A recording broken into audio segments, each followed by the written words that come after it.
but you know, it's a little bit somber because some of the people that bought tickets and some of the people that would like to be here have lost friends and families in that terrible, terrible inferno.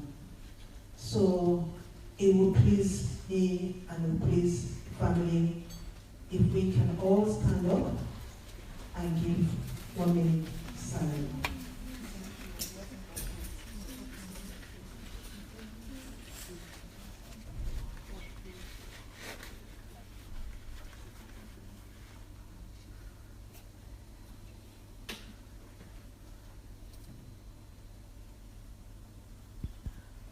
Upon them, may their soul rest in peace. Amen. Thank you so much. We will sit down.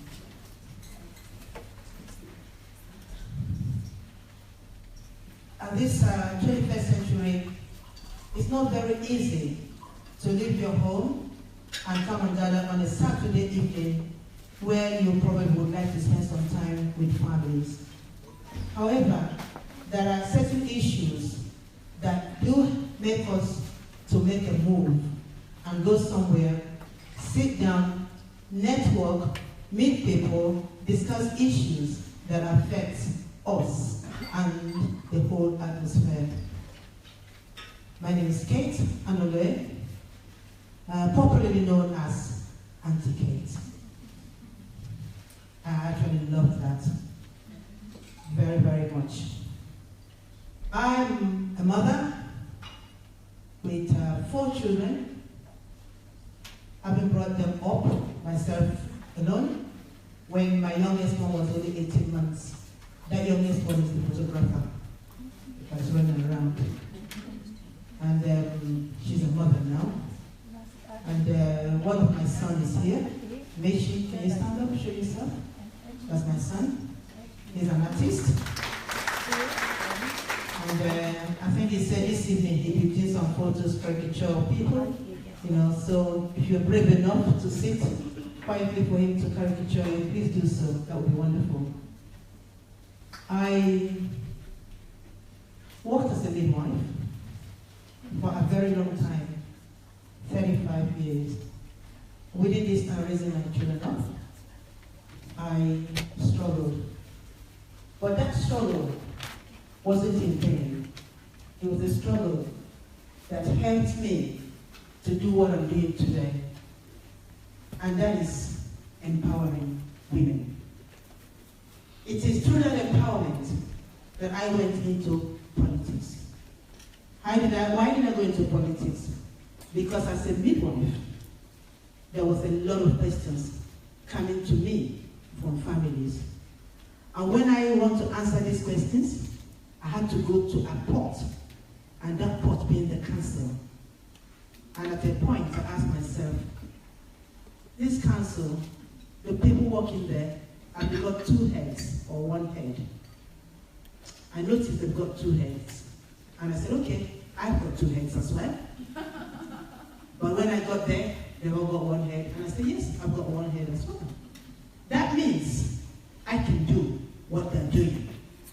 That means nothing is impossible. That means if you set your mind up, it didn't matter what you are, whether you are single, whether you're married, whether you're divorced, whether you're separated, or whether you never at all. There's nothing impossible and nothing can stop you from doing what you want to do. Nothing at all. Because I've tried it and I found that whatever I wanted to do, that I'm able to do it, despite the children. The children were there, 4 of them. I was there full time and I was also studying. And I studied and I got my degree in law. And that's when I knew that I can do things that will also help others. And that's why I embarked on empowering women. Talking to them about leadership.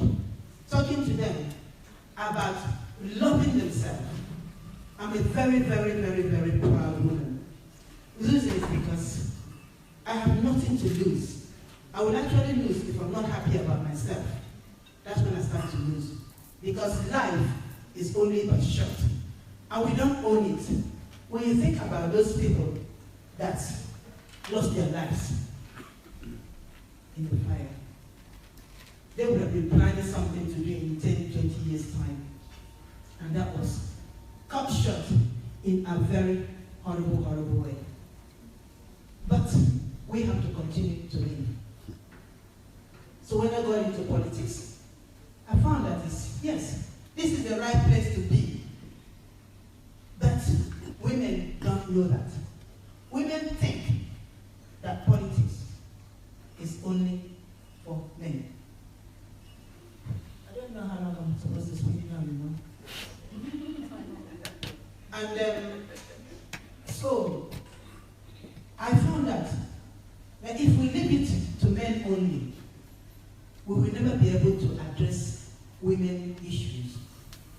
Women issues are so important, and it will only take a woman to address a problem, because it says the person that wears the shoe knows where it pinches.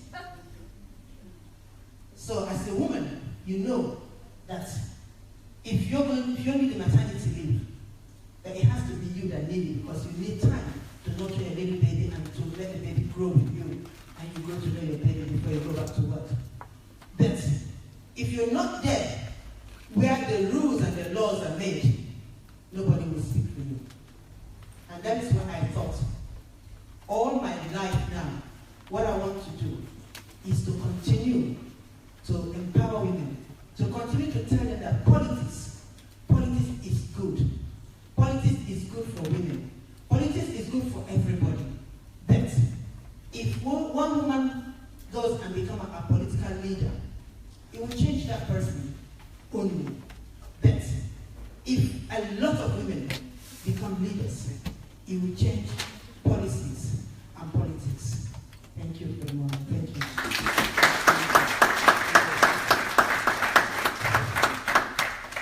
Thank you, Kate. Thank you very much. I'm now going to introduce our first guest speaker, Councillor Christine Hamilton. Sorry, the worshipful Councillor Christine Hamilton, Mayor of Enfield. I have a long piece of your distinguished career. I'll only read a part of it. You were elected as a councillor in Enfield 7 years ago. Since then, you have been a cabinet member for 3 years and served as the deputy mayor. You are the current mayor of Enfield. You thoroughly enjoy contributing to a positive change for the citizens living in Enfield, and you hope to make more inroads during your mayoral year. Thank you, Councillor, worshipful Councillor Christine Hamilton.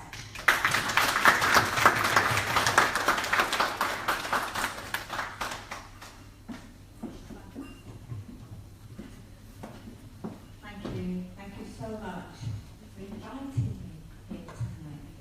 I've listened to everything that you said about what's happened and the tragedy in London and the impact, and I'm really sorry about that. So we did need that minute silence, so thank you for that. Kate, I'll start by saying thank you so much for inviting me to join you at this evening forum. As I am Christine Hamilton, I'm the mayor of Enfield, and a very good friend of Kate, the Chief Executive and founder of AFRO-CARIBBEAN and Asian Women in Politics. Kate was our fantastic mayor in Enfield in 2012-13, and for me, it's a very hard act to follow as mayor, which I probably won't, because you were fantastic and you still are. Kate and I, we met when we were both in the NHS. We went to a conference and we were both there, and we became friends and got to know each other there. In a political party is how we developed and moved on. And a trade union, and that's my background, and that's how we met. So for us, active women, all three are where we fought and still fight for women's equality. I welcome and support forum or FAWP group on the work you're doing to increase the contribution from African, Afro-Caribbean and Asian women in politics in the UK, promoting equality, educating women in policy making and legislation. So where do I see examples where we have such good politicians? In Enfield. In Enfield we have Kate Osamor, MP for Edmonton, who was re-elected on the 8th of June. And one of my roles on the 8th of June was as returning officer. I had to announce this with a straight face, and I had to calm down and wanted to cheer because she won with such a good majority, a raised majority, and I was delighted that I could stay very calm and just do the announcement, which is what I did. And I must mention Bimbo just because he is our first Greek Cypriot MP in London. And I think the second one in the country. We have in Enfield, we have Folayan, a councillor and cabinet member. She was educated in Enfield and is now a barrister. A fantastic example to young women about how to develop and work through the system. My deputy mayor is here with us tonight, Doris Jag, and we even had a chat in the car coming up today about equalities, about leaders, leader of the council, leader of the party, and I talked about a lot of way forward about how we would look at and address some of the equality issues that we know we have always got to be aware of and fight in the corner. So, and of course I met Councillor Cllr when we came in, who's associate member, and she's brilliant, and Councillor Brett, a cabinet member on Enfield Council, and really proud of the women that we've got on Enfield, and a lot more women. I think again we worked out we are over 50% women on Enfield Council. Which is brilliant and was achieved in May. We had a by-election at Lock where a male councillor stepped down and we selected a woman and she was elected, so that's taken us to 51%. So we're really, really pleased about that. So I really do look forward to hearing more about FRO. So this group is now where we in Enfield and around the country must work to your objectives and increase contribution from African and Afro-Caribbean Asian women to politics in the UK. Just one of your objectives to build up a community of thoughtful women leaders and innovators in local and national government. I agree with this 100%. As a woman from a northern working class background, I understand how the support to help women increase the level of confidence needed is important, and that this group, your group, is currently working hard to achieve this. This is what your group is working to. It's fantastic. There's so much talent and ability around us. And we need to mentor and support young women to recognise their ability and knowledge, then give them the help and understanding on how to work through systems and through the blocks that crop up at many stages. As an active promoter of encouraging women, it is great that we can raise women's profile and motivate members to strive and achieve changes in politics, inspiring leadership, management, public speaking, in building self-confidence and improving self-esteem. I send you all my best wishes, and I hope you all enjoy the rest of the evening, and thank you for inviting me. Thank you very much. I'm now going to invite Kate back up here to just for 5 minutes to do a recognition of the full leadership team. Aunty Kate.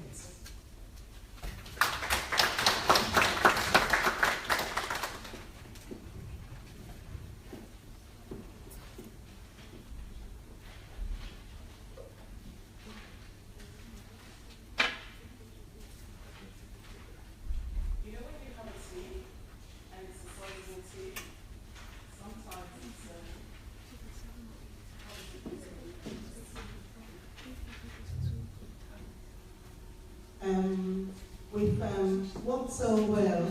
Yeah, we've worked so well for some time now. And when we launched this in 2015, we launched it in at the House of Commons. And our High Commission did tell the representative who was so impressed. And the team were called back to the High Commission television. And he said, there's one thing he's always wanted, that's Kapita, the one that just gone back.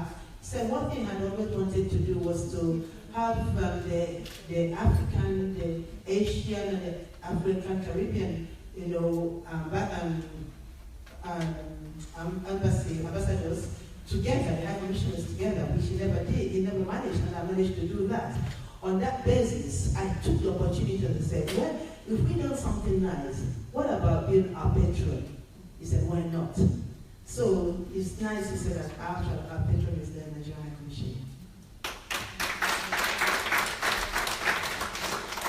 And we did, because of the inauguration, and we did some reshuffling, just like Theresa May did last time. We did some reshuffling, and we think, unfortunately, our former chair is not here. She might be still coming on her way. But I'd like to call the team, the present team now, and if you can all come up, please, and show yourself quickly, and then we can then move on. Could I now call on Dr. Pauline Long, who is now chair of FOB.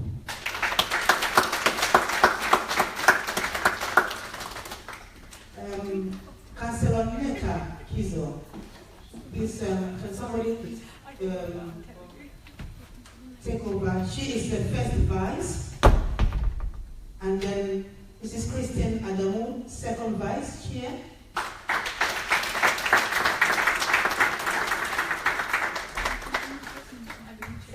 We have a global director of project management and secretary, Mrs. Yetunde Adeshina.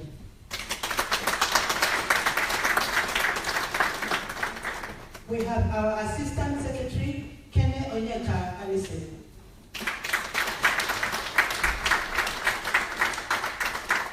We have our director of media and publicity, Mrs. Felicity Okoro. We have Director of Event Coordination, Mrs. June Douglas.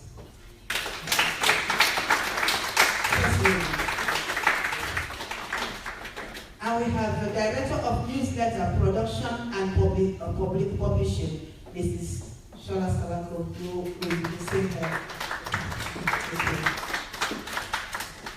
And we have Director of Operations, Mrs. Jenny Okafor.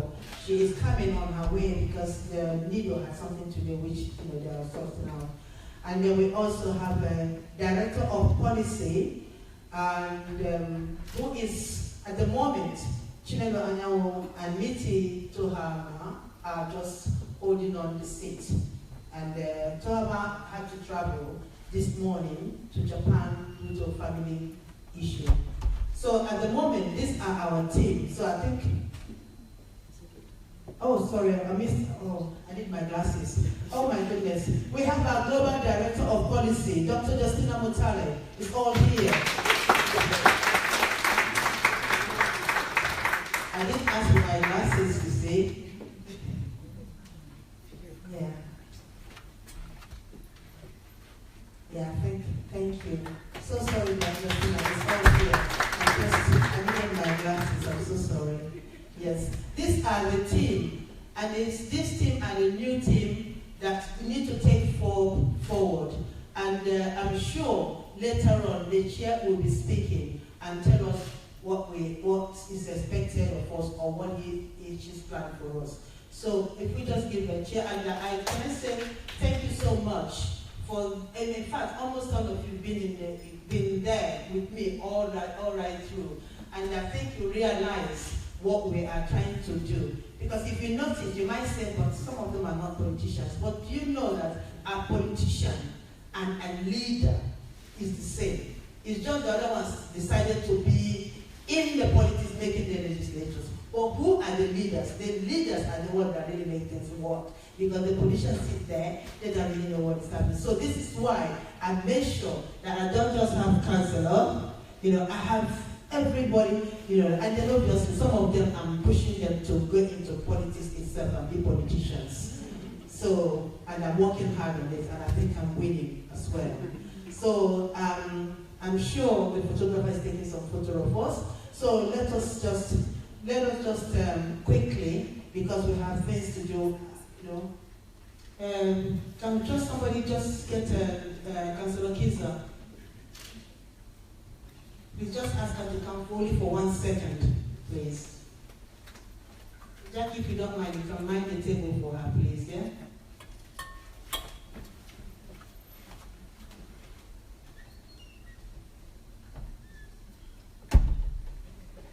DJ, can we have soft music while we're just waiting?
To our first panel, and I'm going to invite Yetunde to give us the names of the panel members and invite them to come here to discuss. Thank you. Yetunde.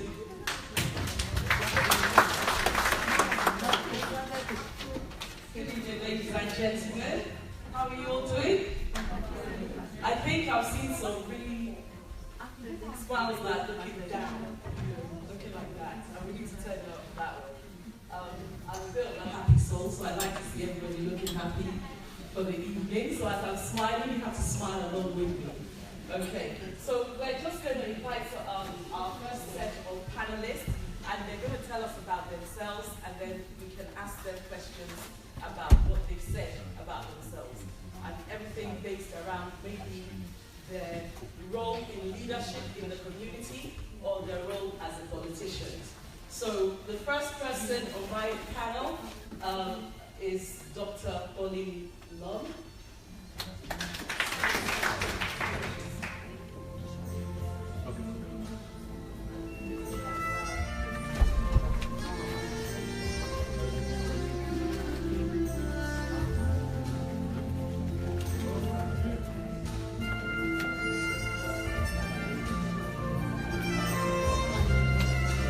Okay, so we've had a change. Sorry, thank you. Communication goes a long way. Okay, so can we have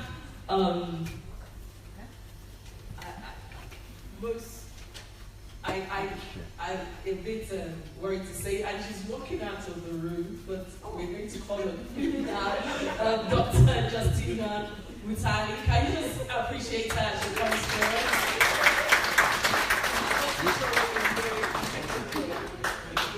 Okay, so I've been told we've had a change to the program, so please accept our sincere apologies. Can we have AndyLove, if he's here now?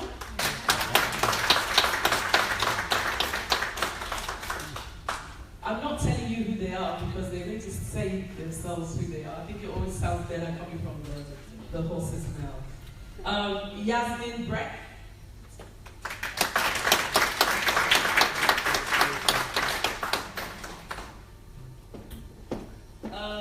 Professor Joe is okay, and Rani Malik.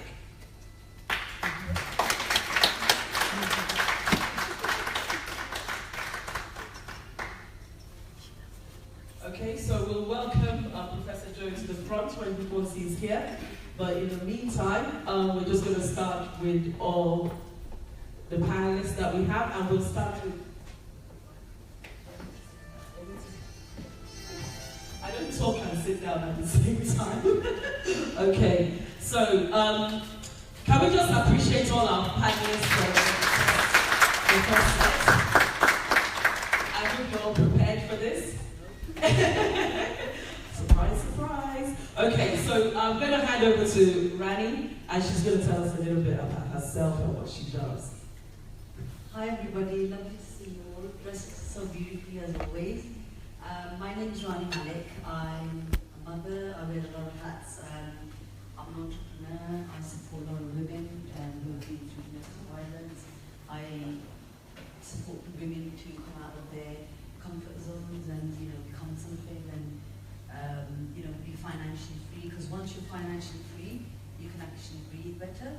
Even though your husband's very supportive and stuff, but it's nice to have your own identity, it's nice to have your own ability. I'm also a host on a chat show where I call people who have been through, personal obstacles in life.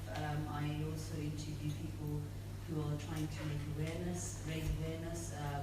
I've interviewed people from Malawi, Sierra Leone, and I really appreciate the way the whole world is turning to diversity. I mean, we're here today to promote something, and in the way that bringing different communities together and helping each other. That's why I've got a lot of connections with the African diaspora, and I feel really proud to say that we are all brothers and sisters in this, and I think it's fantastic, and I'll further that as well. So without further ado, I should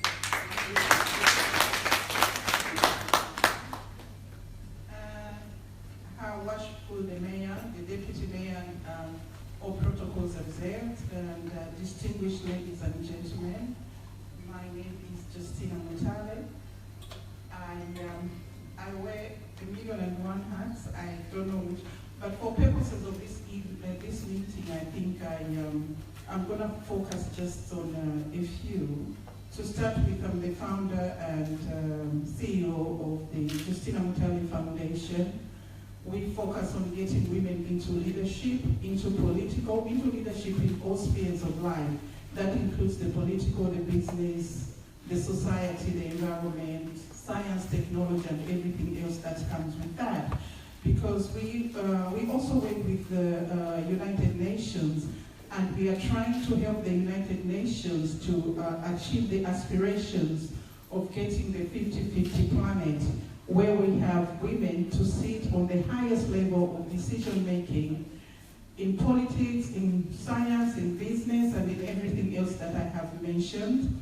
And with that, with the foundation, we have a scholarship program, of course named after myself, the Justina Mutale Scholarship, and we offer scholarships to underprivileged but very highly academically talented young African women and girls to access higher education, to go to universities around the world. We have partnered with several universities around the world who are making that possible for us. I'm also a civil society delegate to the United Nations Commission on the Status of Women. I am a delegate to the African Union High-Level Panel on Gender Equality and Women's Empowerment, to which I'm traveling to on Monday.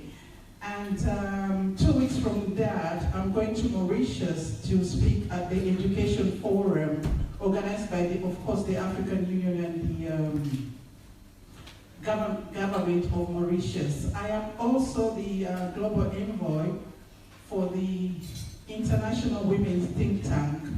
With that, we take and try to find solutions for young women and girls, how they can find and navigate their way through trying to achieve the 50-50 planet. There are so many things that I could talk about, but I suppose I cannot go into all of that. But I could just mention that on top of all of that, I am a humanitarian, I am a global official of dignity. It is a platform that recognizes the greatest humanitarians of the world. Global official of dignity, and for sure that is GOD as in God, and that has heads of state. It looks at what heads of state are doing to empower humanity and to maintain peace in the world. So we have heads of states, rulers, and everybody else. For some reason, I found myself there. Thank you.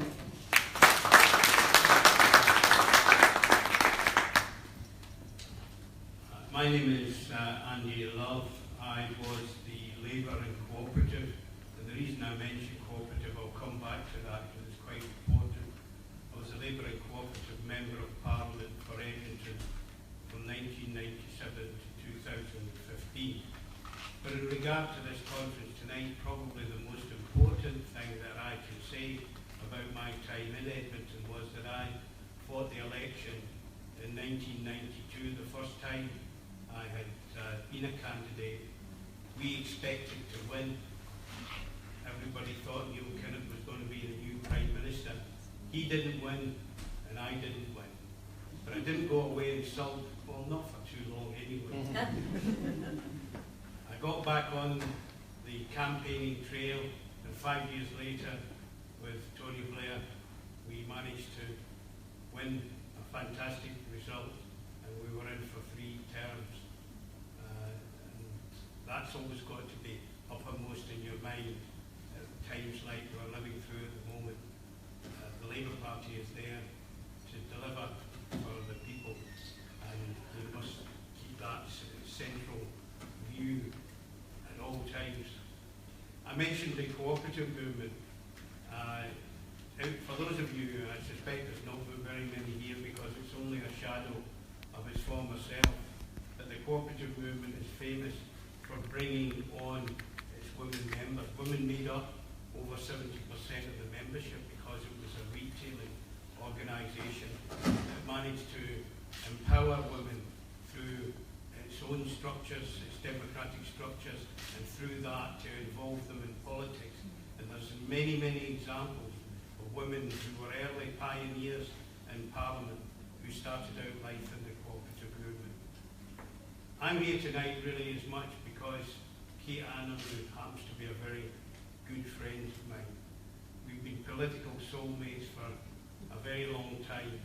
I had the privilege and pleasure of being one of the 2 speakers at the inaugural fall conference in the House of Commons. And I sat there that evening, I felt just a little bit alone on the platform because I was the only man. I look round tonight and I see very many more men. And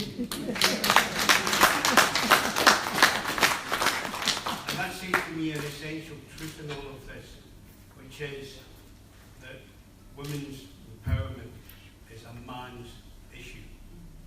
We can't do without them. We have to persuade those that are recalcitrant. Through that, women will take their place by natural selection. 50% of all our representatives at every level, in every organisation where power is distributed, will be women. That's what we're here to empower, and that's what I am dedicating myself to.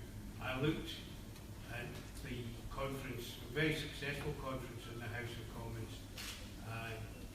It reminded me that equal opportunity is at the core of what, and I'm sure we'll get on to discuss this tonight. Equal opportunities is at the core of what we have to achieve. The one area we're making very good progress, I'll finish on this point, we're making very good progress in bringing women into Parliament. We've made substantial strides. We're even making strides in bringing people from the BOMA communities into Parliament. What we've utterly failed in achieving as women members of the farming communities in Parliament. That's what we must dedicate ourselves to. That's what this organisation is in business to achieve. And let's hope we can set the ground well for achieving that over the coming years.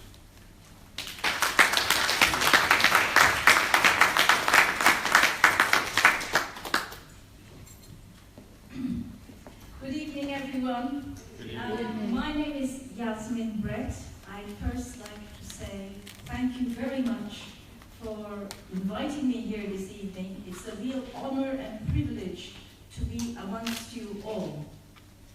I would also like to pay tribute, while I have the chance, to my colleague and sister, Kate Anolue, who I have been serving with on the council, who I've worked with on many important causes, such as we worked together to get the transatlantic slave trade recognized in Enfield Council and a plaque put up. I think we are one of the few that has this plaque.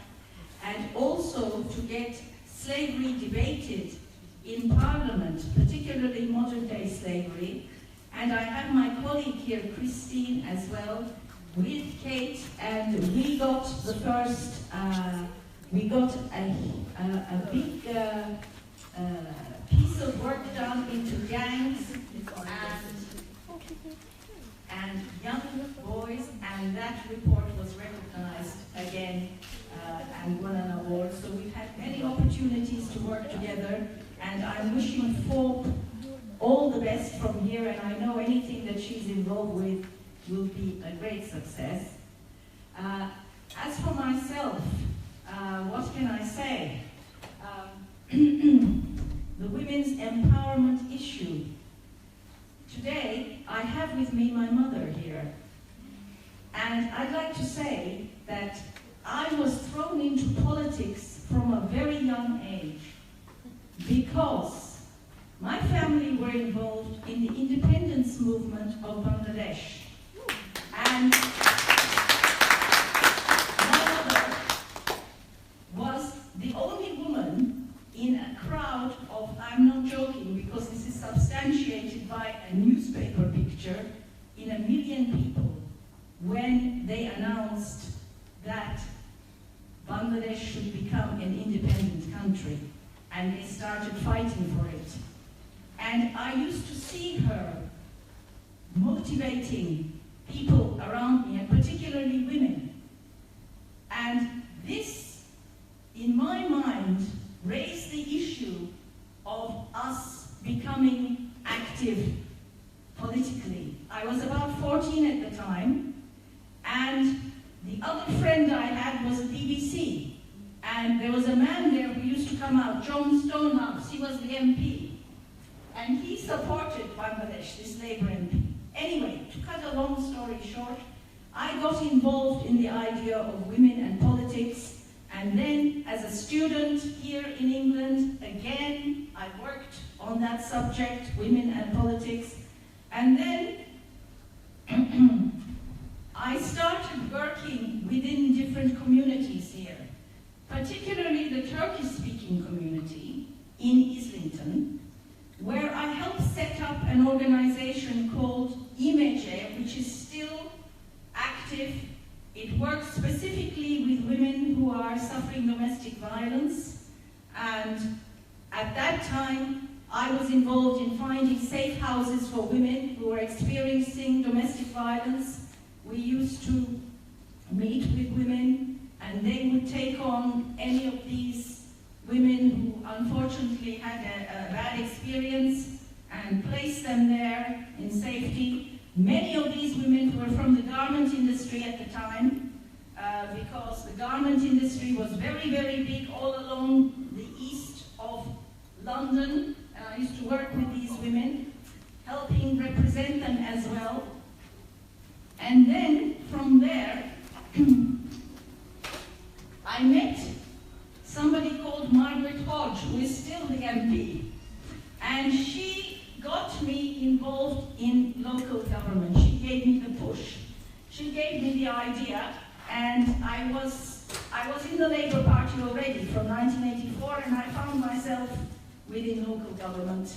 and now, you know, I've served as mayor, I've served in many different roles, and now I'm the cabinet member for culture and leisure, and the women's agenda is still very close to my heart. We held 2 women's conferences which went, we would think, very successfully on the issue of women and art and women and science. And we got schoolgirls along to those conferences, particularly the one on science, where we were motivating young girls to go into STEM subjects at GCSE, the science subjects. And we know that some of them did following that conference, because getting women into science is highly important, and you have to do it when girls are young. So this is a little bit about me.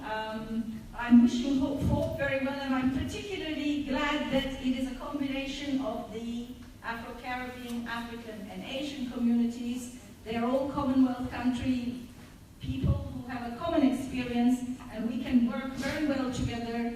We all have English, many of us have English. We are going to be able to be helpful to our sisters from other communities, particularly who come from Eastern Europe and Europe now, to also raise their issues.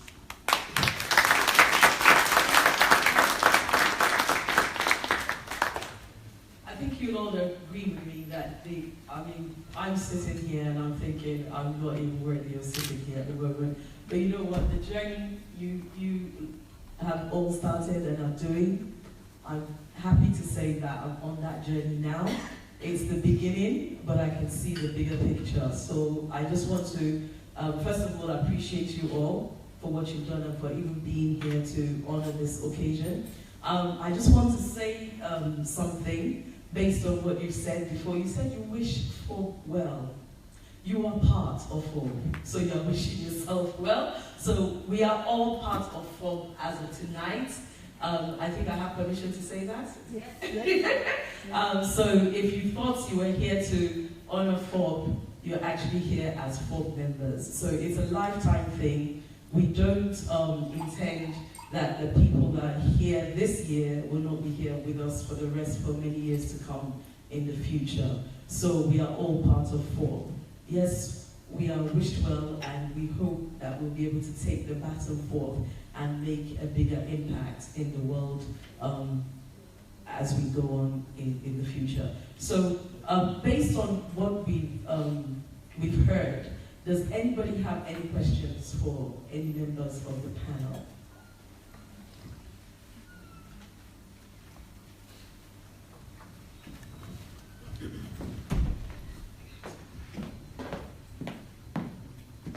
I just wanted to ask, I'm happy for any one of the panel members to answer, is as you get older as a woman, you kind of start realizing that it helps to get involved. How do we, or what do you think we need to be doing to get those coming behind us to get involved?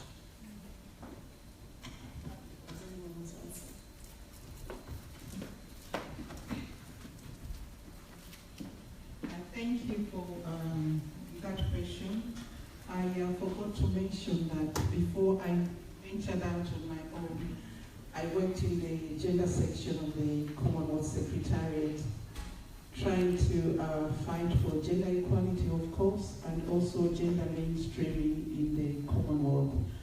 I've got to mention one thing here, that during working in the Commonwealth and working on gender mainstreaming in the Commonwealth, we suddenly found that while in other parts of the world we were trying to get women to come up and reach the men, in the Caribbean countries actually it is the boy child that we needed to bring up to be at par with the girl child, because the women in the Caribbean are more advanced at that point. I don't know how it is now. I haven't worked in the Commonwealth for about 10 years.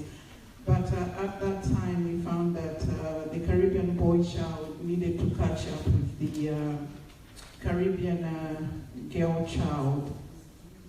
I have also studied international relations and politics and political science, and I have written a number of papers on women's representation in politics, in business, and everything. I've just done a book where we were talking about getting women on board, and I had to give it's only an international perspective, and I had to focus on the African perspective of how to get women on boards in business and in the economy.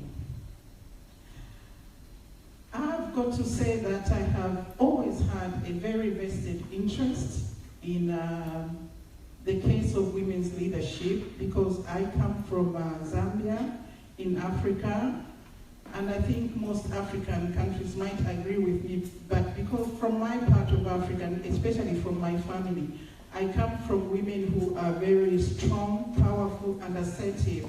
Somebody told me perhaps I shouldn't use the word assertive, I should use aggressive, because on my mother's side, a woman has always ruled the kingdom. And in fact, when I was quite shocked when I grew up, because when my country gained independence, our new government, led by our own African leaders, embarked on education for all, and for both male and female children. So in my family, we didn't have to choose who went to school. As long as you were due to go to school, you did go to school. And for me, that's where I think the issue of gender equality came from. And when I grew up and I found that there was a problem that some families had to choose when sending children to school, to choose between a girl child and a boy child, and normally they would choose a boy child. I didn't experience that, so that surprised me. And so growing up with all those very powerful women, the women that ruled the kingdom still rules the kingdom in my mother's family.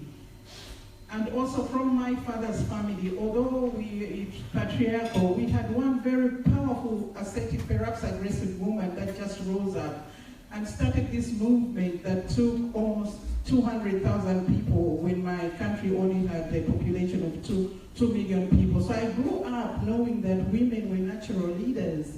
And I could also see in my household from my mother, she ran everything in the house, deciding the budget, deciding who does what and what, while my father went away to work. And I think, as they say, charity begins at home. In my mind, in the way I have grown up, and in all the issues that I've had to deal with gender equality, sometimes I find myself struggling that for so many years, women have been fighting for gender equality. When I look at all the affirmative actions and initiatives, for example, by the United Nations, the women's suffrage movement, we moved on to the Beijing platform, we had the CEDAW in 1979, the United Nations conventions on the eliminations of all forms of discrimination against women, 1979. 1995, Beijing Platform for Action, talking about gender equality. We had, skipping that 2000, we had the Millennium Development Goals, highlighting gender equality and women's empowerment for 15 years. Now we are in the post-2015 Sustainable Development Goals, still highlighting gender equality and women's empowerment. And last year I looked at the World Economic Forum. They had a calculator, a gender equality calculator, which indicated that both by the standards of Zambia and also the UK, you have to key in your citizenship and all that, so I put both Zambia and the United Kingdom. I'd have to be about 150 years before the world can achieve gender equality. And I'm thinking, what is going on? What is holding women back? Because from time immemorial, in my mother's group, women have always held on to their name. When you are born as a girl child, you have your own name. You do not take your father's name, you do not take your husband's name when you get married. That gives a lot of self-awareness, self-identity, and a power to yourself. And I've been working on all these initiatives, the United Nations, the African Union, and all that. And when you look back, you think women have always been leaders in Africa and in other parts when you think that they control in the community. So where did the separation come that the leadership of women in the community and in the home cannot go into the public sphere, into the politics? Because women are always looking for a win-win situation where if your children are fighting, you always have to remind them, this is your brother, please do not kill him. He was wrong to do what he has done, but you need to get on and this and that, and you find you do it that way. So it really does puzzle me in the world that I found myself in, and that is what I haven't gone into politics, although I have studied politics, but because I am a humanitarian, I fight for peace, and also I fight for empowering humanity through women's empowerment. Thank you.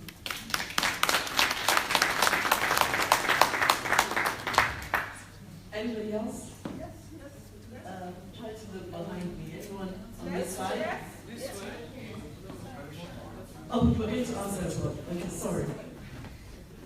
I will just very quickly answer that question, which was about youth, how we can encourage youth.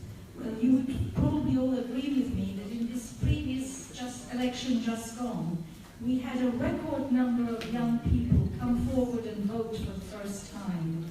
And, excuse me, I found that enormously encouraging, whether it was the whole issue around Brexit, whether it was the whole issue around the charisma of Jeremy Corbyn, I cannot say, but certainly youth came out in record numbers. Now, what can I say about those two things? I had the privilege of working in our schools here in London, and one thing that I noticed with our school children is the fact that a lot of them are very, very engaged in political debate and are interested in politics when they are at school, because there's a lot of debates that go on all manner of issues within schools. But what happens when they come out of there, and between then and the age of 20, I am not quite sure. There is something that happens that seems to switch them off. Now, as somebody who is actively involved in politics myself, young people, I have to say, they want honesty. They want people who will deliver on what they say they are going to do. They look for politicians of this sort. Now, I'm not saying that all of us as politicians don't deliver anything or that we don't do anything, but there's something going wrong with our communication, I think, or there's some kind of gap.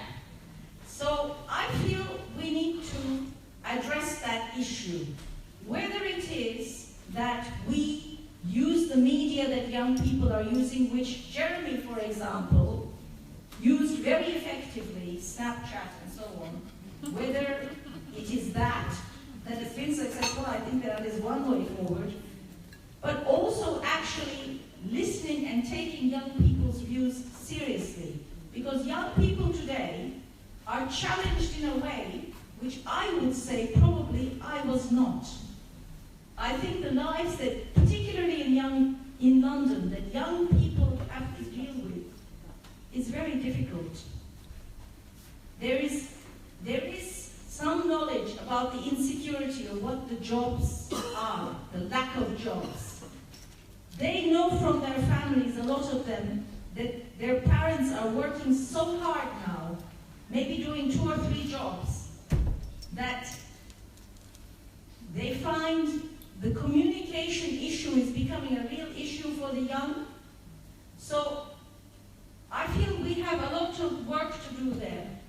And, you know, folk, there's a lot of young people in the community that we work with Kate and Christine here, whom we know about. I think we need to go back there and ask those young people what they feel now and where we can take them forward.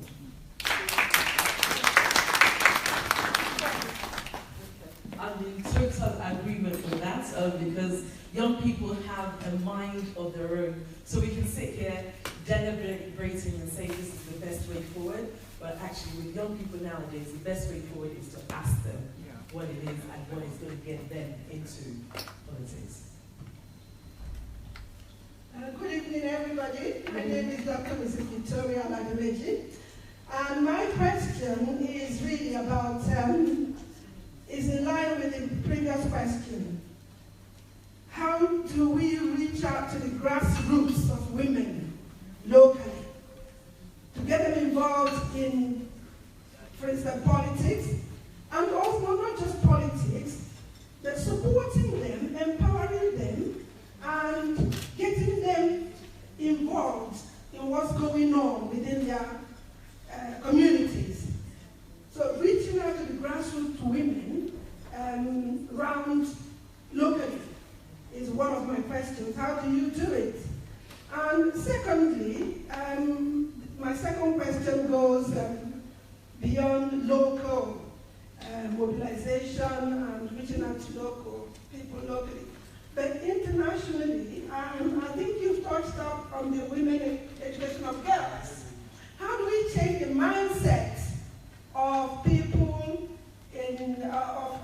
of people in power to prioritize girl education? Because it's still happening that when it comes to it in families, due to economic circumstances, if they have to choose who to send to university, it will be the male. Whereas the female is sent out to get married early at the age of 12 or even earlier, and not being allowed to even achieve secondary school education. It's still happening today. So how do we reach out internationally to leaders to ensure that girl education is prioritized? Okay. Hi. The way you can help get women together in the community is talk to people, organize little events. Could be a coffee morning. Somebody might know somebody who might be interested in talking. It's all about building a relationship with people in the community. Organize little coffee mornings. I'm in talks at the moment with a lot of people from the Pakistani community, and they all want someone to talk to. They don't realize that there is a life beyond their comfort zones, and the only way they're going to find that life is if they communicate with people, and if they find out that actually, you know what, I find when I talk to people, they say to me, how did you do it?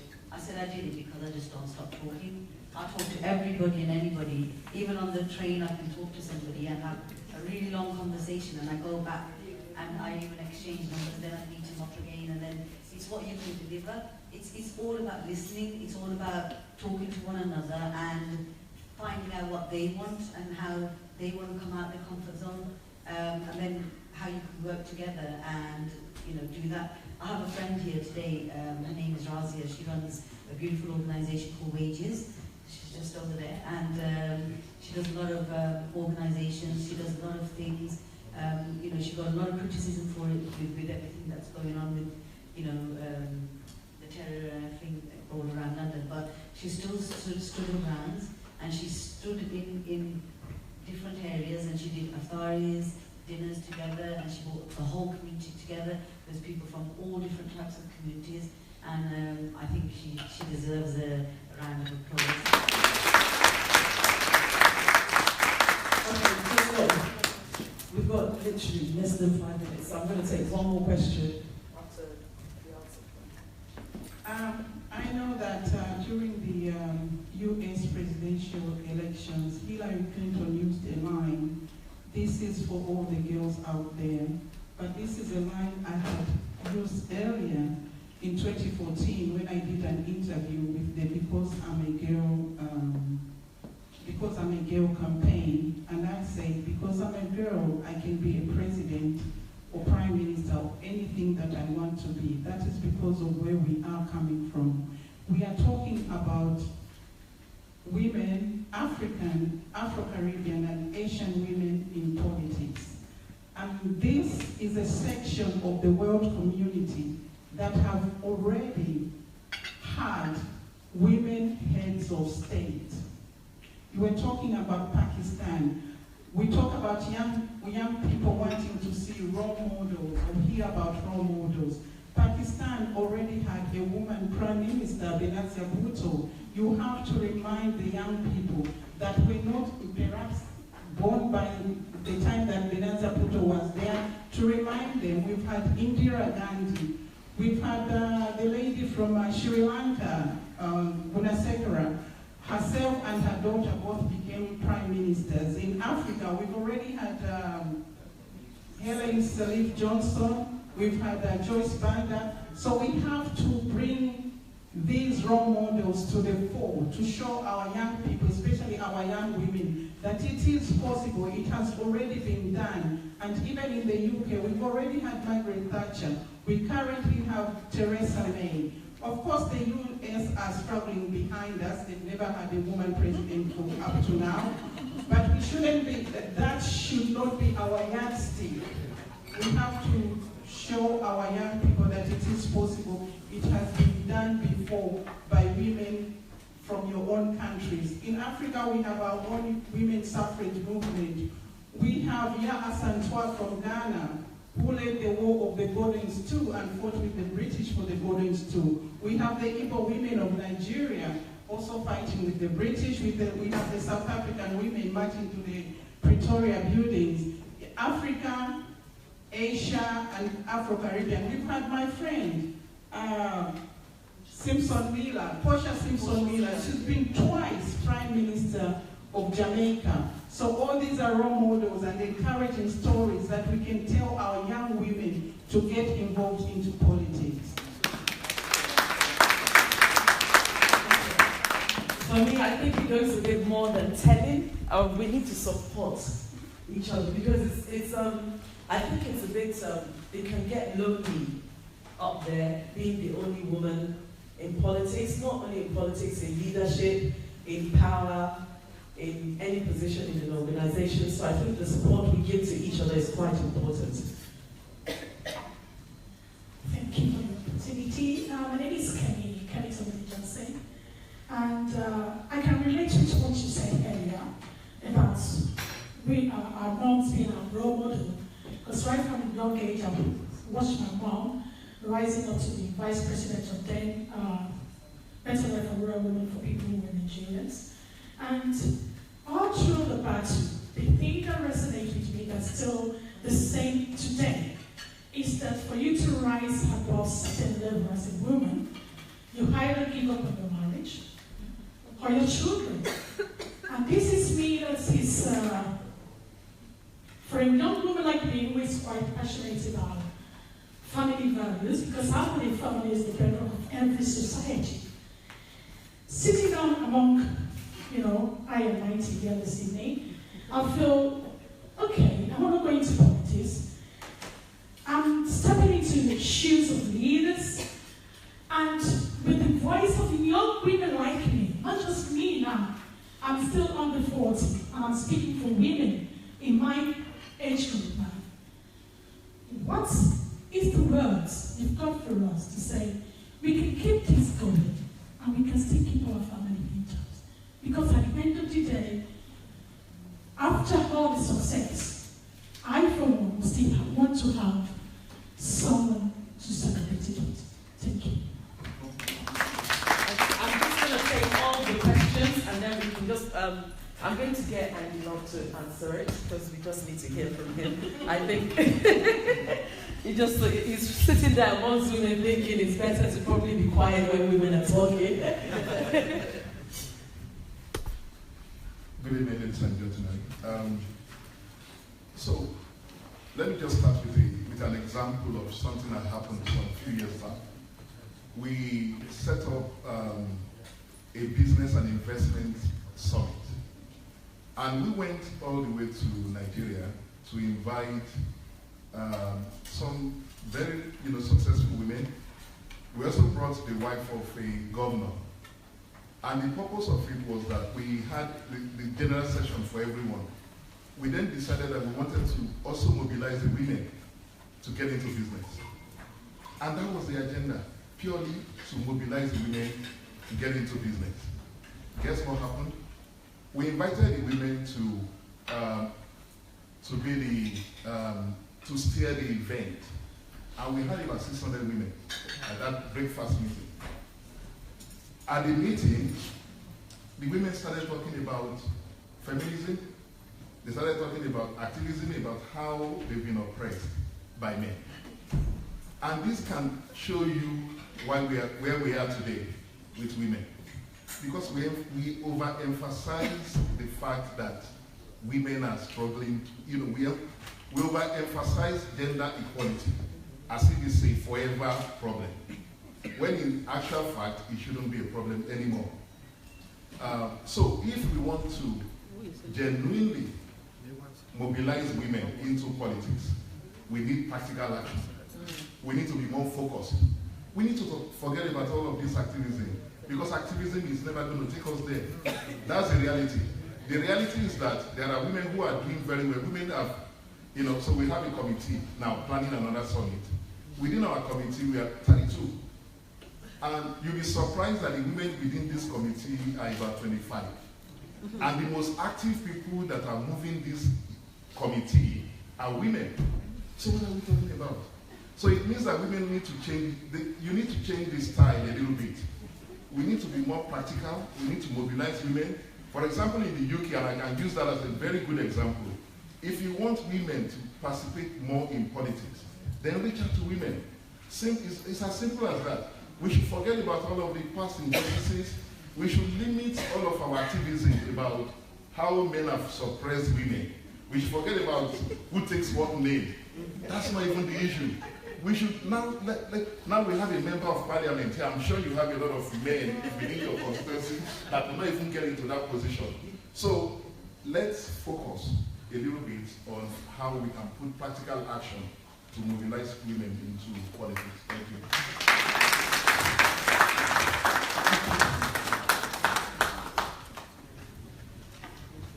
Thank you. My name is Juliet Makapila, and thank you very much, our learned friend, Mr. Bimbo, but I'll touch on that for a second because I still have to challenge him on his statement. So please allow me to challenge him on his statement because I feel that men need to know that women are underrepresented across the world in politics. And because of that, I will challenge my good learned friend on that at a later stage. My question is how are we going to get involved, all of us, and especially, let me tell you, I wear the hats of many hats, but in politics, the underrepresentation of especially the African and Caribbean women is really down. And I sit down in a lot of places, in meetings after meetings, and I see the English European asking and even sometimes wondering what can they do for us to really be proactive. And because of that, I yearn, and thank you so much, Aunty Katie, because she has supported our program from day one, UK Africa Diaspora Forum. And in every single occasion she's come to our event, she has insisted, and I tell you as the founder of UK Africa Diaspora Forum, that the need for women and decision making is important. She said this in our event on the 7th and the 8th of April. So I will stop there, but my question is, how long will it take you, a black African woman? We are in the United Kingdom. Nothing stops us from entering any politics. So please, your challenge here tonight, what will the message for the mayor who is wearing her crown here today? And I really thank her for doing that because it takes us a mileage. So please, give her a round of applause and thank you. Just to say very quickly that there is this second session where you will have the same opportunity to ask a different set of people. So I'm just going to take one more person and then it's dinner time. And no? It's dinner time. And if I either answer Aunty June or I listen to... Okay. All right. No is no. Sorry. You have to wait for the second panel. I'll make sure you go first. Okay? So, write down the question. okay, yes. You can write down your question and we can take it later. Or you can wait and ask it in the second session. Okay, can we just give our panelists a round of applause? I just appreciate them for everything that they've done and said. Thank you so much for sharing your experience. I do still, with quick permission, want to hear from AndyLove because he's been very quiet. I knew if I sat here silently, I would get caught. Let me say one thing. I travelled when I was a member of Parliament to Africa on a number of occasions. And when you travel in a parliamentary delegation, you fly in on the aeroplane, you're met by a limousine, you stay in a 5-star hotel, and you go out and meet the community in set formation as to how the government of that particular country wants you to experience their politics. Because of that, I put in volunteers for voluntary service overseas. I went to Cameroon, and what I was doing was introducing, the program that I was involved with was introducing decentralization, local government into the political structures in Cameroon. And what struck me, I was there for 3 weeks, living in a village. What struck me more than anything else was at a local level, women were the activists in all shapes and forms about all issues. I found myself, I was meant to be receiving the people who had been elected to the local town council, but I actually spent all of my time going around on diplomatic missions, receiving delegations, receiving motions, and hearing horrid, terrible stories about the AIDS epidemic that was currently underway there, about the failures of the government in all forms to deliver for those communities. And all of that was signalled by women. I never met a man once who had a political view, but I did meet some of the people in the power structures in a regional and national level. It was exclusively men. And what we need to do in Africa, from my experience, is to decentralize power away from the central bureaucracies, away from the regional overlords, and deliver it to local communities, because that's where women really come into their own. And I think that I had the great privilege to meet with the local mayor and his chief executive. The chief executive was a woman, the mayor was a man, but very much in tune to local circumstances.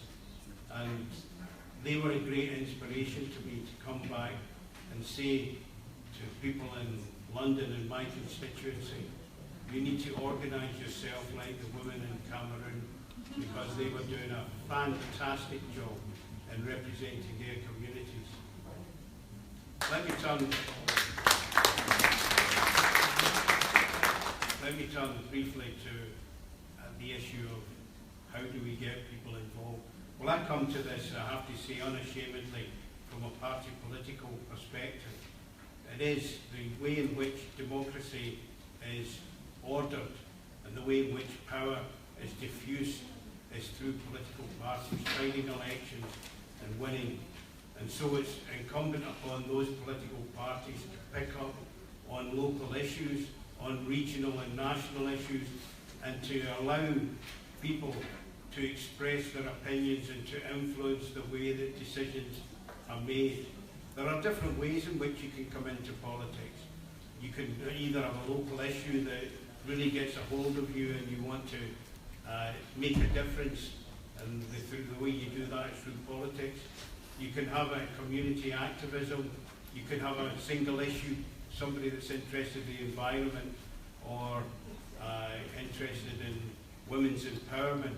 who thinks that they can do it through political parties. Once you're involved with a political party, then the first thing you do is persuade people to vote. Over everything else, we have to get people to vote. And one of the lessons of 2017 is what a difference young people coming out to vote made in that election. And they were inspired and empowered by Jeremy Corbyn and the leadership of the Labour Party. And that's an object lesson to us. But once you've got them involved in getting people out to vote, then the next step is to get involved in the party structures and how you decide policy, on how you run local government and how local government interact with national government, and eventually how you can influence national government through policy structure and the local party. That way you can get involved at whatever level you choose, because it's not for everybody to dedicate their whole life to politics and become a member of parliament or a government minister. Some people want to act at a local level, feel that that's where they can best represent their communities, but make the best use of the time they have available. But having done all of that, it is, and I have to say this, it is the most satisfying job in the world. If any of you are thinking about going into politics, then I would recommend it wholeheartedly, because it gives you an outlet to achieve things and a great satisfaction when, as was happened in 2017, we actually moved forward in a positive direction.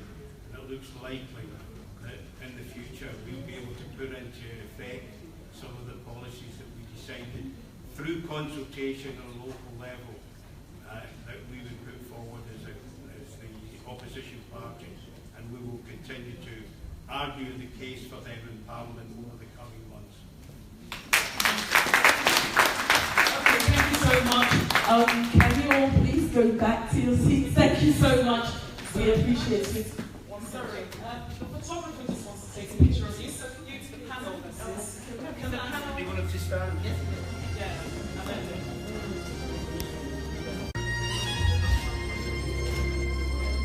Okay, thank you. As the panelists return to their seats, can I please just inform you that the photographer is taking pictures all the time. You can buy these pictures later if you wish. The other thing is, it's now dinner.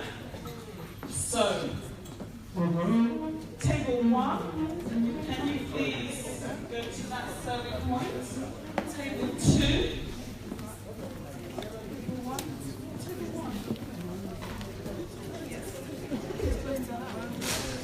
Table 2, can you please go to that serving point? Table 1, okay. this one, please.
were going to call me one day, and then I waited and you never called.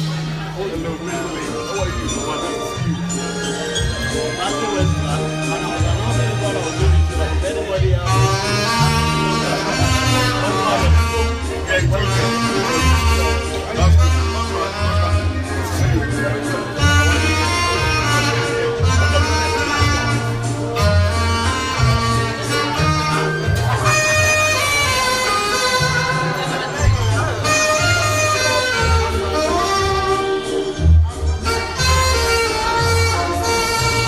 a bit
Yeah, did it wrong. Thank you, thank you, thank you.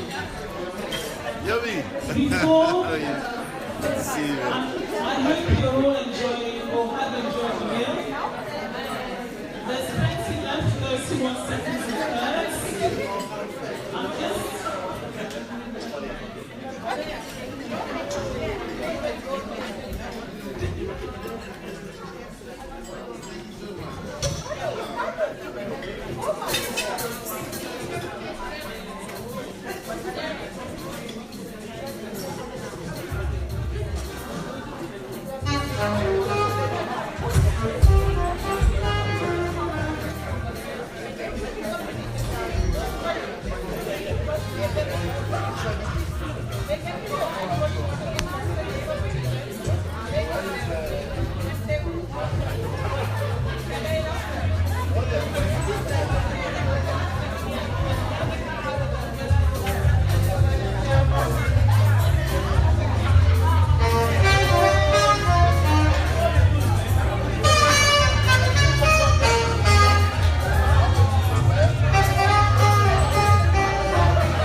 Our guest speaker, our second guest speaker, is an MP, a lady by the name of Kate Anolue.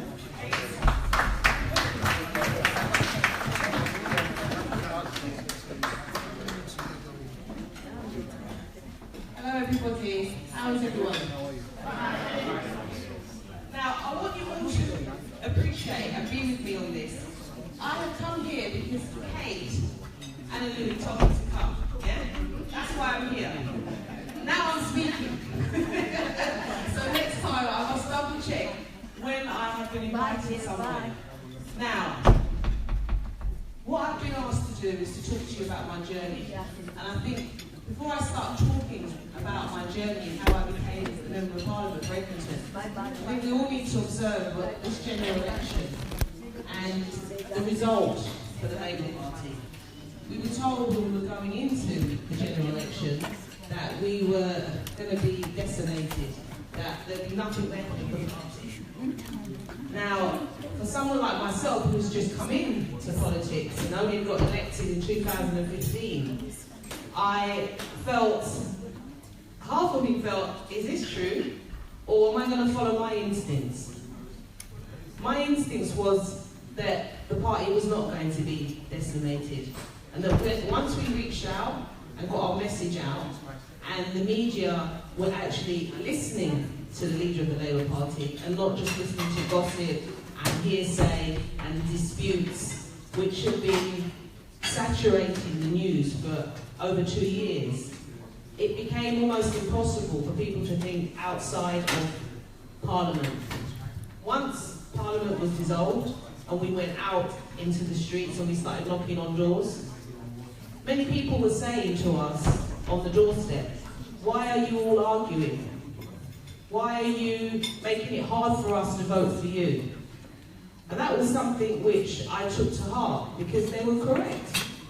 If the party looks disunified, if the party looks like you can't even get on in Westminster, in opposition, what would it be like if you were in power? Once the manifesto was written and it was released and people read it, the conversations on the door changed, totally changed. People actually started believing in the party because the party started believing in themselves. And that is something which I would say to everyone in this room. It's not about getting into politics. You're already in politics. Every day is political. Every single day, everything you do is political. There is nothing which separates you from politics because your life is political, especially people of colour.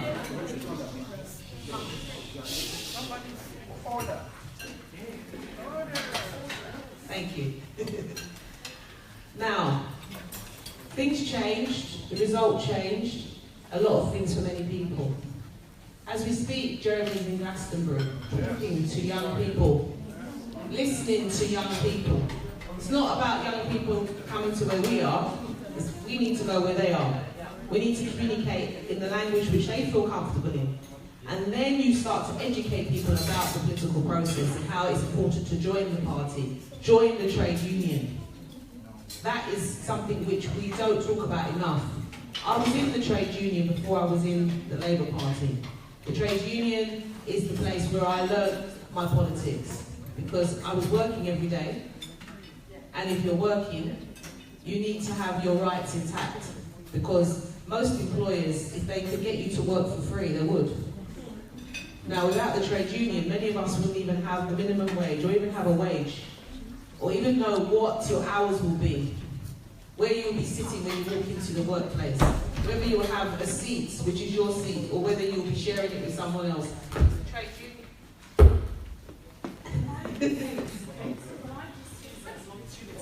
I've just been, we would really like to ask questions. I've had 1 or 2 people ask questions. So can I suggest that if you could please sit down, and I'm going to invite 2 other people to sit with you. So you finish what you're saying, and then we get to ask you questions. Okay, what I could say to you is that it's very important that we're organised, and that if you're asking me to come and speak, which I'm very happy to do, so it's done in an organised way, because I was just doing what I was asked to do. If there's more to it, then I'm very happy to sit down and to share the floor. I completely agree. So I am very grateful for your indulgence. I completely agree. And this is, we're kind of doing things a little bit, 1 or 2 people were expecting haven't shown up. So you are helping us out. And you're as I said, thank you for your indulgence.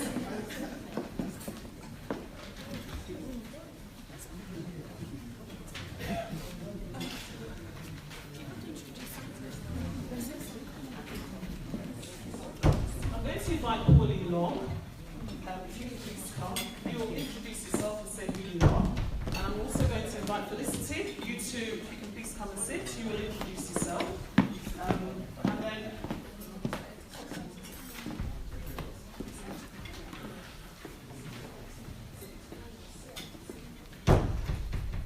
why don't we open it out and answer questions, if that's what you'd like? Yeah. Yeah? Okay.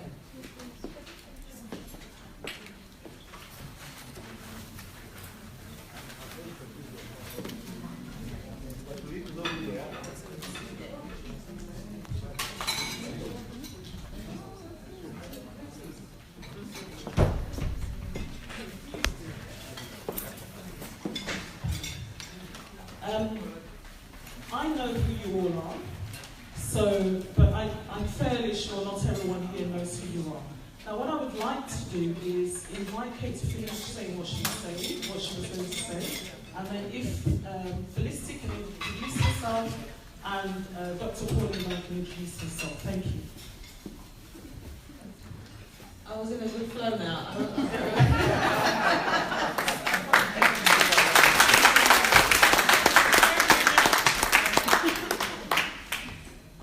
Now, what I really want to say to the trade union, thank you.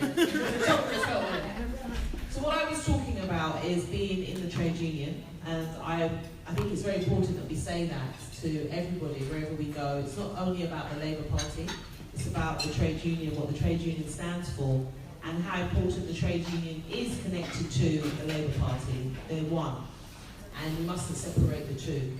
Even though the Tory government has done its utmost to, water down the trade union's role in the workplace, which is detrimental to many people. And I think it's also important for me to tell you about how I got into politics, and that's through my mother. My mother was very, very active politically when she first arrived here from Nigeria, and I saw firsthand all the work that she did, all the people she stood up for, and it inspired me, encouraged me, it made me feel that, you can make things better for others. There was a question, one of the ladies, I think it was Kenny, she may have gone now, and she spoke about the challenges for women when they get into politics, and pull that, you jeopardise your home life. And I feel for my mum, because she was always out, working and supporting others, her home life did suffer, because we as children had to look after ourselves in a way maybe she wouldn't have liked if she could have been at home.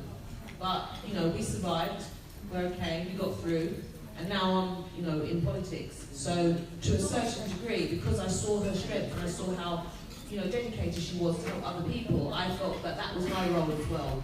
It took me a long time to get there, because partly because of what I saw my mum go through, it meant I didn't want to get into politics, to be honest. But eventually I got in, and I got involved, and opportunities arose, and support was given to me, and I was able to become the Member of Parliament for Edmonton. So,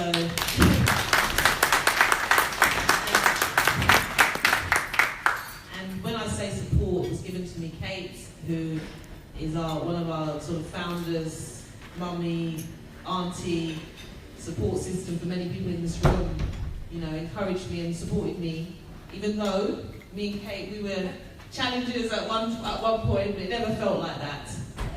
We both wanted the same thing, and I think that's healthy, because after the fact, you stay close, because Kate knows what I'm going through. When it comes to canvassing, for some of you may not know, but Kate damaged her toe a few weeks ago during the general election.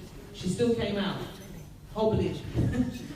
Even in the rain, Kate was out there supporting me. And that's one thing we must all remember. It's about supporting each other, and also understanding each other's difficult times.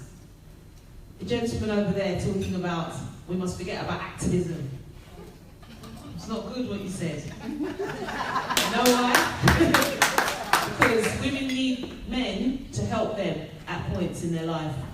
Because if there's more men in the room and you feel that a woman should be around the table, it's for a man to support that and to, at times, maybe even give up that seat for a woman. And I think it's very important that we recognise, men and women recognise, for many women, they are voiceless. No one sees them. They're in the room, and no one even notices them. And there are more men in the room, so men need to help women in that struggle. because women cannot do that on their own. So it's really important that you may make comments in jest, but in seriousness, you must support women, your daughters, and, you know, women at large. So I have to slightly tell you more, I'm sorry. Even though we just said. But I'm going to stop now. I'm going to let other people introduce themselves, and hopefully we can continue talking.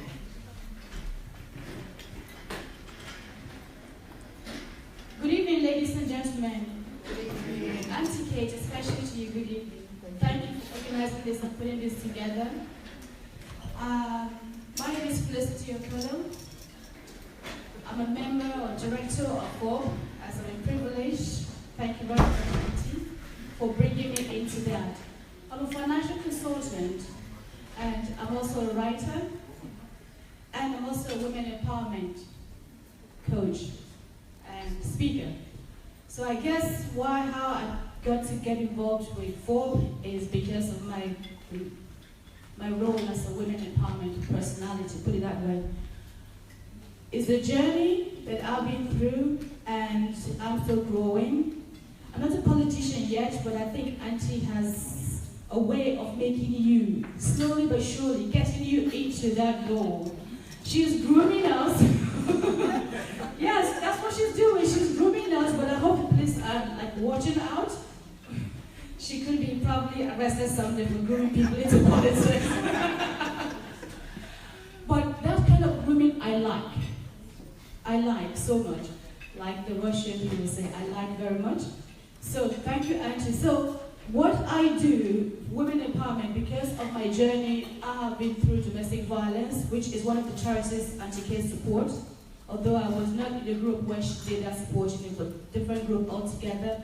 So because I've been through that, and I've come out of that, and doing well for myself, I felt the need to be able to help others. So I was put in a position where I could speak up against domestic violence and empower other women. So I run a training where women through domestic violence can come to my training workshop or classes and learn strategies that I use to cope and overcome abuse, to be able to rise to the level where I am. I can do the work and help other people. So through that way, supporting them and showing them how to then get involved into or get engaged in a healthy relationship so they don't have to repeat that pattern again. Because so many people do repeat the pattern. They leave one relationship and get into another abusive relationship, or worse, because they haven't learned what to do and what not to do. So this is what I teach them. That's my own way of contributing to the society, to the community, and empowering women to be able to then begin to achieve their dreams and also get onto the ladder of being leaders and even politicians someday. Aunty Kate, take note. So this is what I do. And so I'm here this evening. Before I forget, somebody asked a question from the last panel about young people getting involved in politics. There's a section of FOB called Catch Them Young, yes, that's right, which was not mentioned. Yeah. We actually covered that for young people. So the whole idea is to reach out to young people and begin to educate them about politics and get them involved at a young age. So it's quite vital that we begin to do that, and FOB is already doing that. If anybody here has any other suggestion of how we can get involved and help young people they think are interested in politics, we'd like to know. Thank you very much.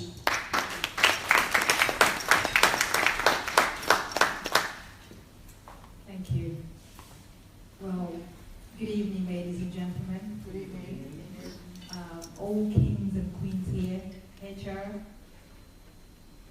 protocol observed, former chair of CANUK, current chair of CANUK, my big sister, Dr. Christina Matali, my other biggest sister, Aunty Kate. But today, I want to tell you that in the next 2 weeks, you will not be addressing her as Aunty Kate. You will be addressing her as Dr. Kate Anolue. Would you please give her a standing ovation for Dr. Kate? A standing ovation.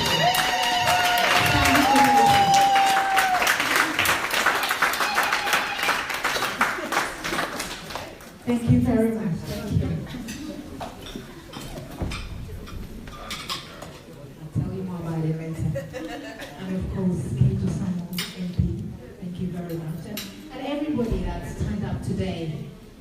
support this worthy cause.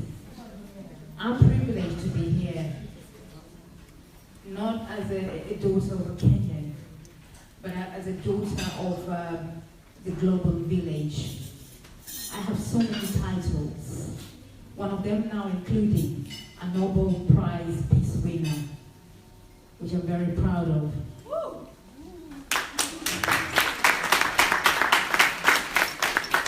Many of you may know me as a television producer and presenter at Ben Television, and now also director of corporate strategy at Ben Television. Some of you might know me as a founder of BEFTA Awards, which many of you have been honored at BEFTA. Some of you might know me as founder of Mr. and Mrs. Africa, founder of Global Africa Women's Week, founder of WOW, Women Appreciating Women, a mentor of over 450 young people, and much more. But today, I sit here very proud as the new chair of African, Afro-Caribbean, and Asian women in politics.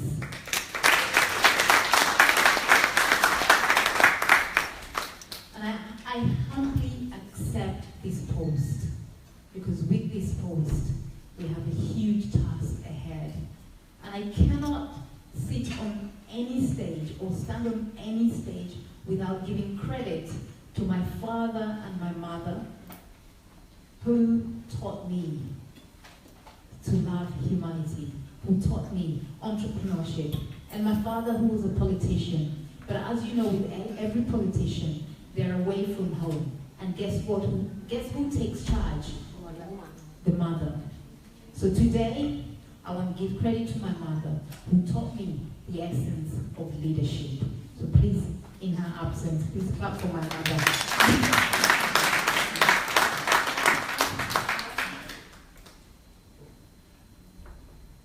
As Afro-Caribbean Asian women in politics, we will achieve the following.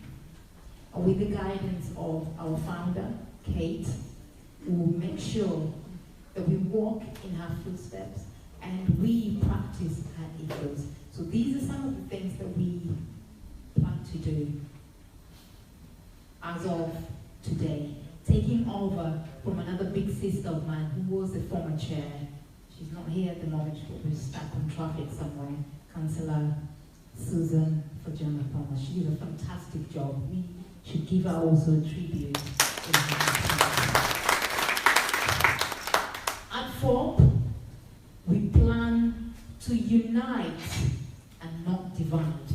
100% unite everyone.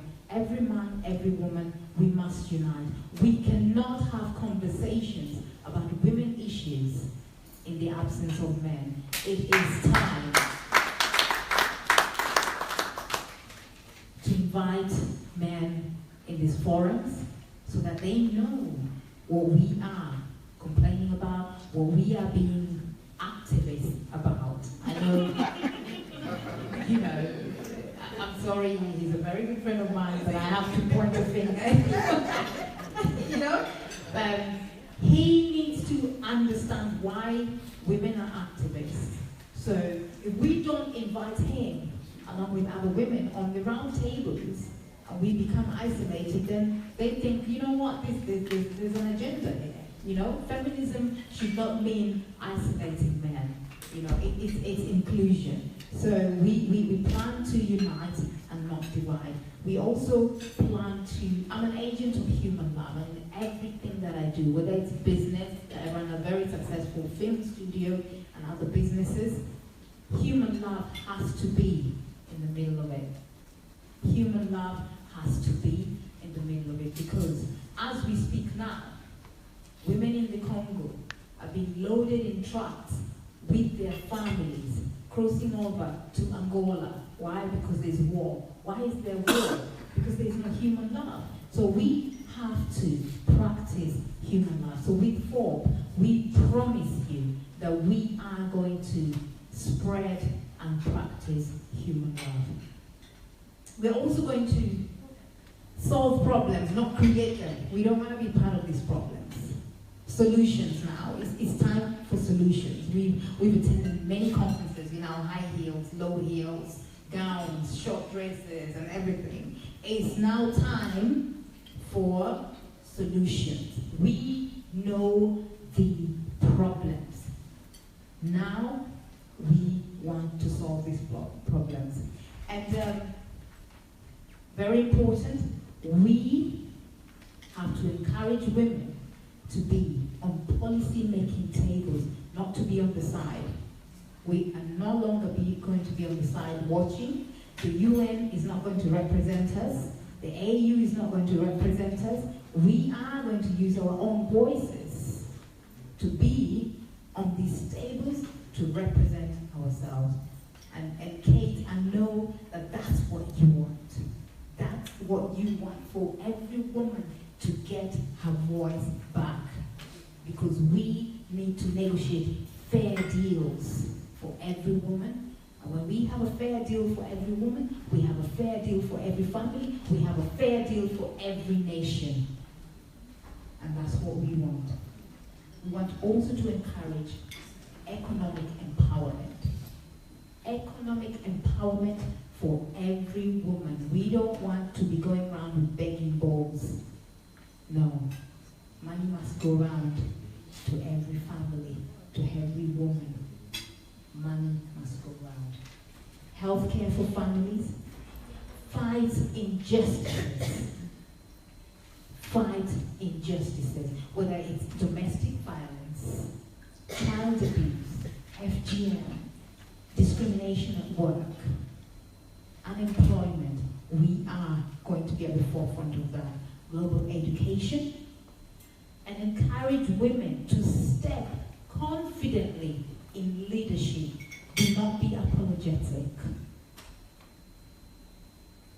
Leaders are not elected, they're not appointed. They step forward.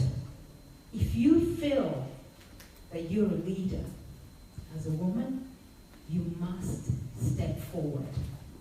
Don't wait for someone to point to you. There, you're a leader. We are going to encourage women within the African, Afro-Caribbean, and Asian groups to step forward as leaders. We must make it go viral. And most importantly, mentorship of the young ones. Who are you catching?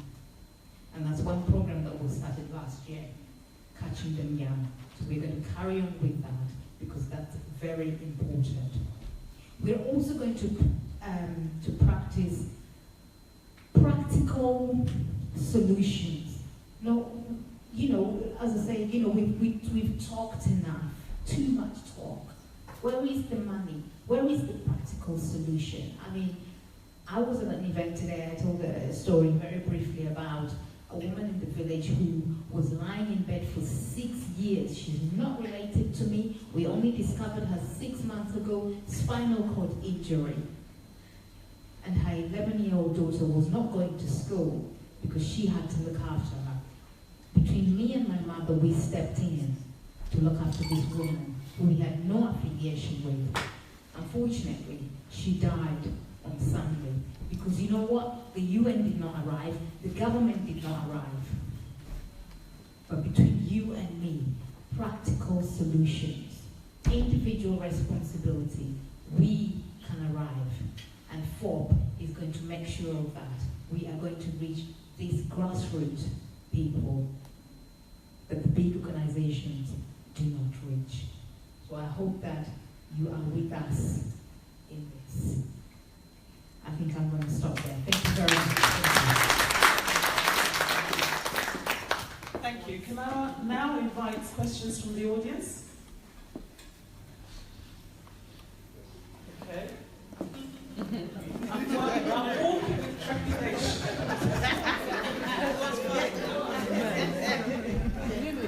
Thank you for telling me your fact.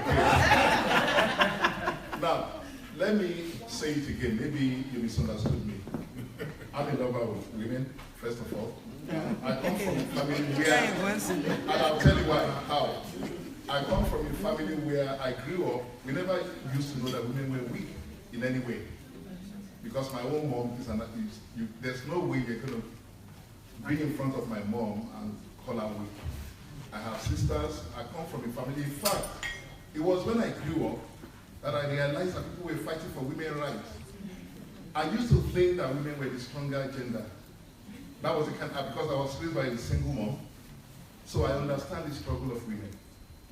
Now the point I was trying to make is that we need to be more practical.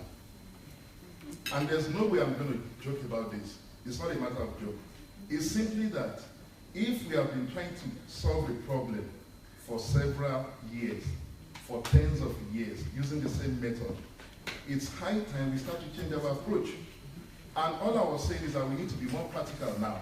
For example, if we want to mobilize women, we have to go out, set up programs. We talk too much. You know, I'm frustrated with the talking. Honestly, that's the simple truth.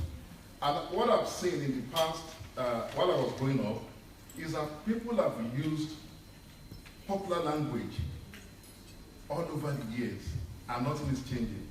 But now, leadership, when you look around, you even look around this room, the women here are very powerful, strong women. And if we can come together and start to put proper practical actions in place, you will mobilize a lot of women to get into politics.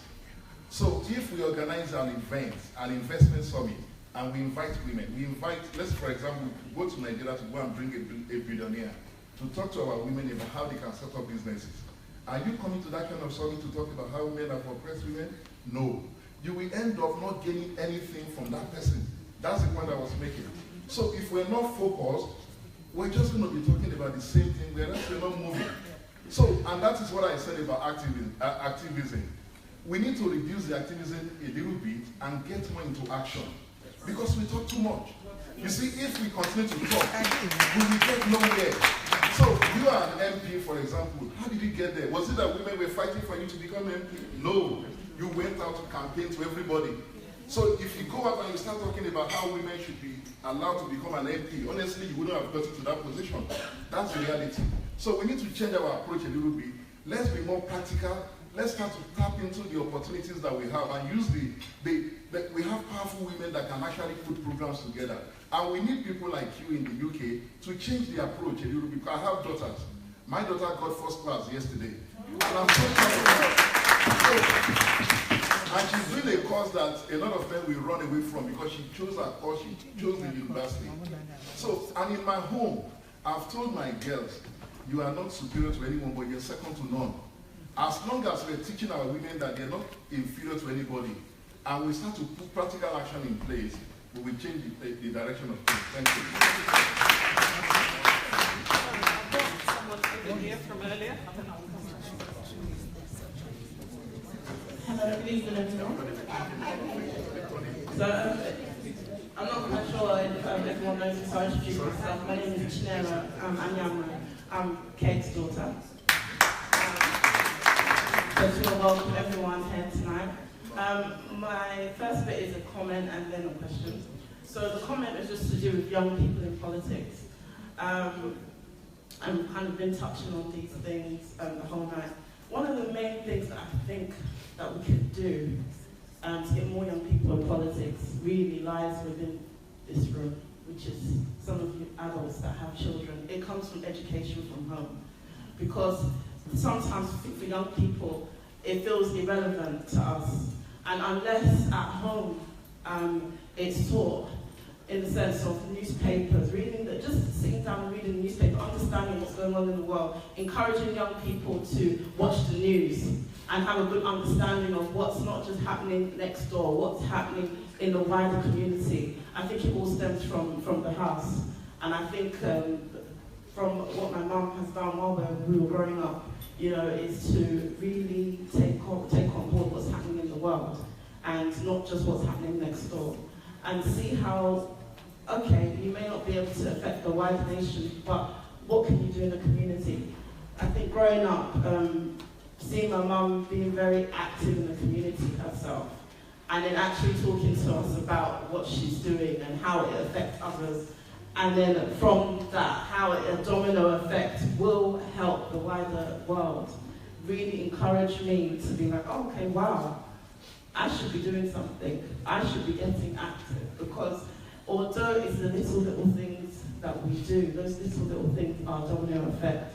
As we've seen in the election, where some people may have not thought that young people's vote will really do much when it does. But I think if we can think about what we can do at home with our own children, about educating them on politics and educating them on what's happening, then I think it will help. Because yes, I think social media has played a big part in young people getting to what's happening. But also with social media comes propaganda.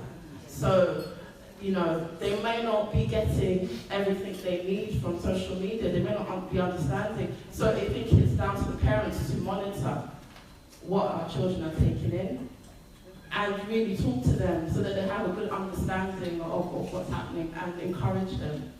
The question comes in the line of, so within politics, we have someone wonderful like Kate to look up to, someone that she's young, she's vibrant, and it's so encouraging because it will make other people from ethnic minorities think, oh wow, a young black female in a position to make a difference. Now my question is, how do, anyone on the panel, how do you think more women of ethnic minority can be encouraged? Because I do feel, although yes, there is representation coming up, but I don't feel that there's a lot of young representation interested or there. And I think that moving forward, it will be great. Seeing Kate there is a real encouragement that yes, we can move forward. Yes, there's not barriers. It's for us to kick down the barriers. But how do we do this? Is the question. Thank you. Coming from someone who is young, I'm going to go directly to the panel to answer, and then, for those of you who are asking questions, I'm going to give priority to those whose voices we haven't heard before. Like me.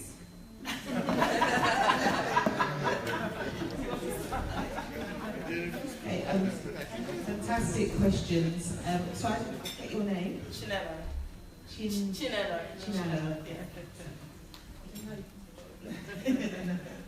Fantastic question. Now, I think one of the first things we have to look at is the way that we are defining ourselves. That we're saying that, you know, I'm a young black woman, so other young black women are going to be inspired. That is fantastic to hear, but the party have to look at how they can attract people to actually feel that they want to be an MP or a councillor. And the way that you do that is by having policies or having this manifesto. For once, people are talking about a manifesto, you know, over a general election. Normally, the manifesto, no one talks about it. They're more talking about the individuals, the personalities.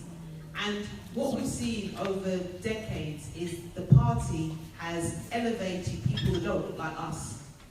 And what we need to do as a party is, one, we need to attract young people. So we have to have policies which anybody can stand up and say, I stand for that policy. Yes, we do need to address the fact that there's not enough black women coming through, but I think the party has separated themselves so far from the people who they're supposed to be standing up for.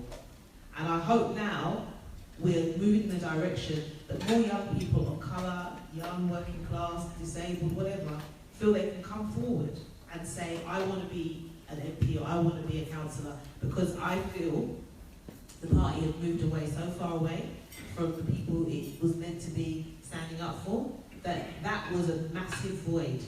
And with that void, what happened was more people that had gone to Cambridge or Oxford were filling. So I've gone into Parliament, and there is very few people on both sides of the benches that sound like me, look like me, went to my university. I went to East London University. I didn't go to Cambridge. I didn't go to Oxford. I studied international development. You know, I worked in the voluntary sector. I was a single mother. You know, there isn't many people in Parliament like me. But hopefully now, one, people want to be part of the party and join. And secondly, more people that look like me, like yourself, feel like there's a place for them on the benches. So we have to open up the discussion and not make it be so personal about, oh, me, I'm a black woman. You know, because when you get in there, there's not many people that look or sound like us. But that doesn't mean we shouldn't be there. You know? So it's a fine balance. But all I'm trying to say is we mustn't romanticize the fact that just because you look a certain way, that when you enter into a room, everyone's going to accept you for that. You actually have to do a lot more. And part of that is having a party which you can be proud of and say, well, I'm actually standing up to say, all young people coming from my background should go to university, shouldn't have to pay. Or, you know, young children should go to school and have a hot meal. Old people shouldn't have to sell their homes when they're old. You know, these are the things the party needs to be doing to attract people, and then has to accept that we need to do more to proactively have a way of ensuring that people that look and sound like us can get through.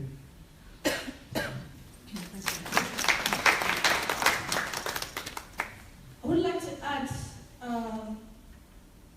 answer some of the questions, the questions there. Firstly, I'd like to say that mentorship is key in getting women into politics, because some women who secretly want to get into that don't even have a clue how to get started. Just like Aunty Kate, she had to go and ask questions. But some women who don't even know what kind of questions to ask. A few weeks ago, I called up Aunty Kate because I have a young man at home who understands Brexit more than I do. Literally. Sure, some people here don't actually understand what Brexit means, really. But he does. He actually explained to me what it means to be in Europe or out of Europe. How about that? So he was going on about certain policies, the election, so he's driving me crazy. I said, I'm going to call Aunty Kate. I don't have a clue what you're talking about, young man, but I know somebody who does. So I called up Aunty and said, Aunty, please, here's this man, talk to him.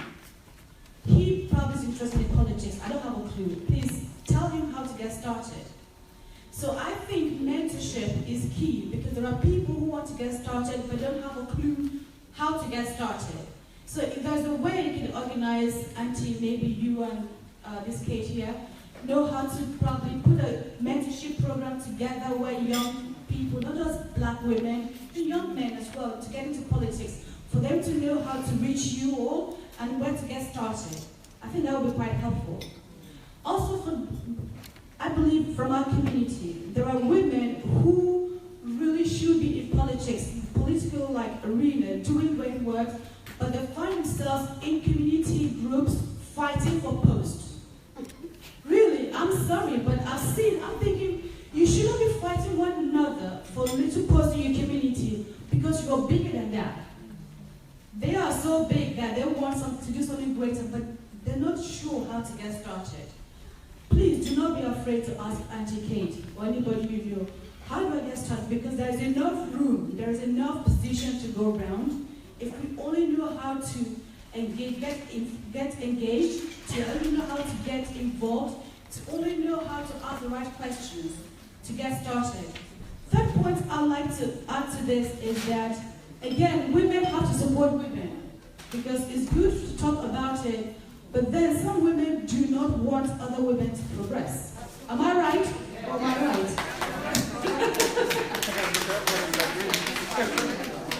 Yes, we all want to see women there. But when a woman decides, I want to be there, I need your support, how many genuinely do come out and support that woman? Yes, I'm asking you, the audience, do you believe, is this true or is this true? So we all have one voice. We have this, there's a secret problem we as black people need to really face and address. It is true. So how now do we overcome this secret, not crab in the bucket? How do we stop pulling each other down, even though we want to get up there? If you think your sister who wants to be up there is not qualified to be up there, how about you find, if you think you're qualified to be up there, how can we help that person get up there instead of trying to pull them down? So women have to start supporting women a lot more to actually achieve the same goal that we all want, or else we'll all remain there in the bucket. Nobody will actually climb up and become successful.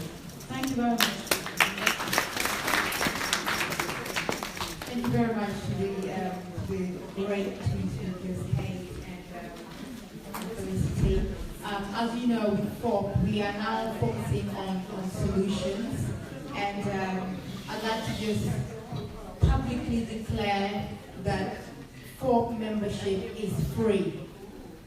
It's free for yourselves, it's free for your children, it's free for the young ones. So we are focusing on solutions. I know your daughter was asking, that's the question we're answering.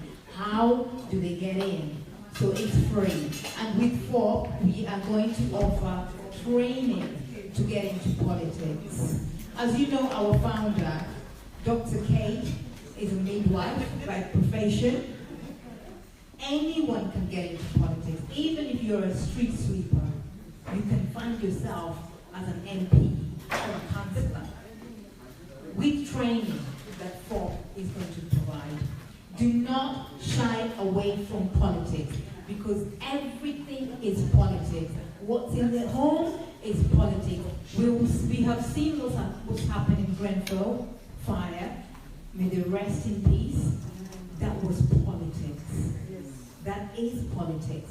What's happening in the schools is politics. What's happening in NHS is politics. What's happening in the supermarket is politics. So everything is politics. So we must catch our children young, the young people, and tell them everything is politics. And FORP is a forum where we are going to be training people to get into politics. Thank you. Thank you. I know there's quite a few questions. Before, we're just going to have 2 more questions. And the only, wait. Before I've just been told that if you want any more food, please help yourself, because they'll be clearing it up shortly. Me too. So there's so I'm going to.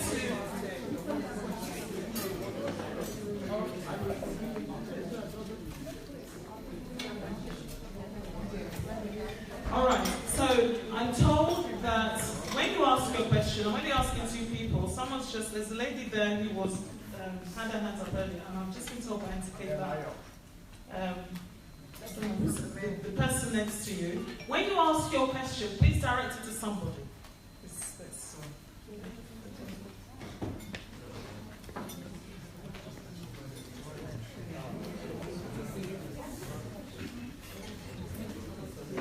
Thank you very much. So my name is Rasya Hamid. I am a solicitor, and I also run Wages, Women and Girls Empowerment for a charity, and we got many awards from different concerns. And right now, we are running a global peace campaign in all over the UK. And we also got many awards for our peace campaign. So I just want to know the politics. The image went, because I'm a solicitor and I was a victim of violence after 11 years, my long year fight with the Home Office, I got indefinitely on my domestic violence. So I had been through very, very hard time. And because I'm scared, I want to join politics, I'm scared from my back home country politics. And here, too much talk, and being a single lady, oh my God, what people will think, I'm so scared to join the politics. I'm a very active lady, but at the same time, I'm scared to join the politics because, so many things happen in politics, party clashes, and your attacks on you, and some backbiting, dirty play, something you have to. So, is UK, it's the same game is happening or not? It's not yet the same thing. Before you answer, one more question, and then the only person I will ask to answer is the one politician in the midst, and then that's it. I'm really sorry. No, what about me? Sorry, all. I apologize.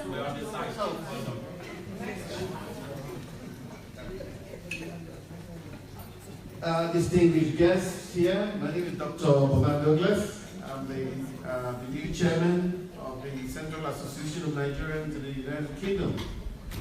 I'd just like to take a cue from the former chair of CANUK here, Chief Bimbo.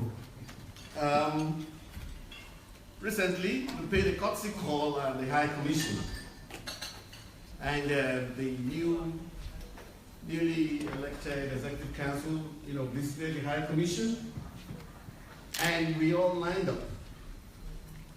And someone said something about the Millennium Goals and so on.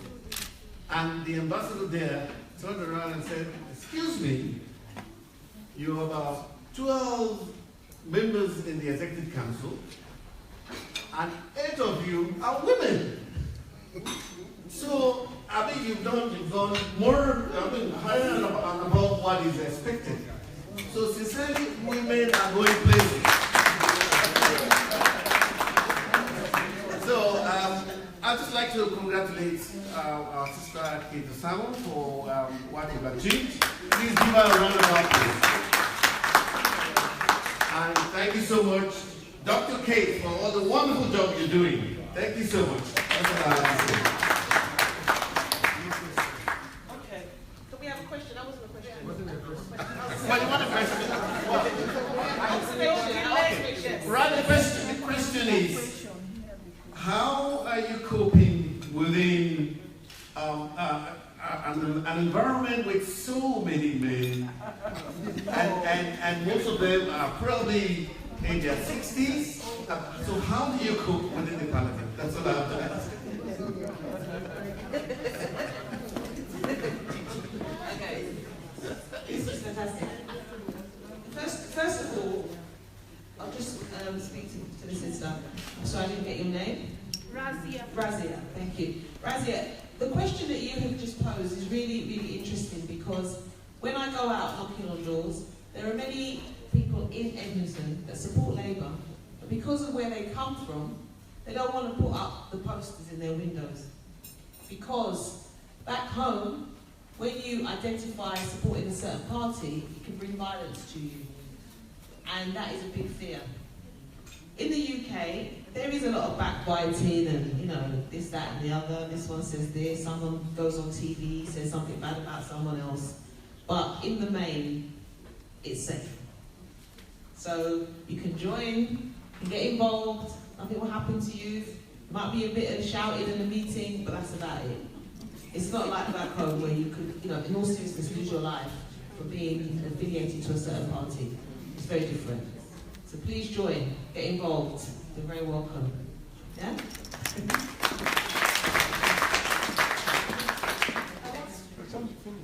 One more. Easy one. What I'd like to say to everybody in this room, I know you all think I'm really, really young. I'm not as young as I look. Okay? Harold, ask me Harold I am. How old are you?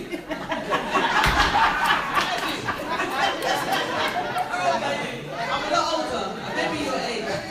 I'm a lot older. No, I'm a lot older than what I look. So I appreciate that you think I'm really young. Obviously, I have my mindset might be quite younger than yourselves, but I'm not young in age.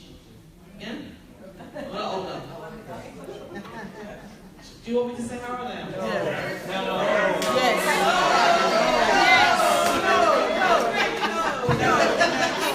You can go on Wikipedia. There is lots of men. There are a lot of men in Parliament. I have 3 brothers. I'm fine. I can manage. That's okay. It's not a problem at all. I know what you are trying to ask, and it's a very interesting question, but it is a little bit patronising that you think that a woman can't manage around men. We can. Old men as well. We can.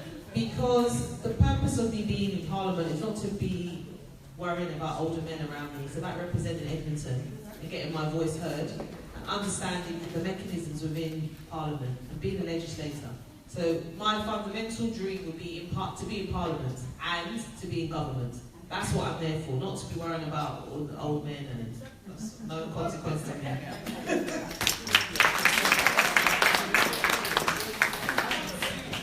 So thank you very much to the panel. Yes, I know there are people. Let me tell you what it's like. So I have one ear, people are saying, why can't I ask more questions?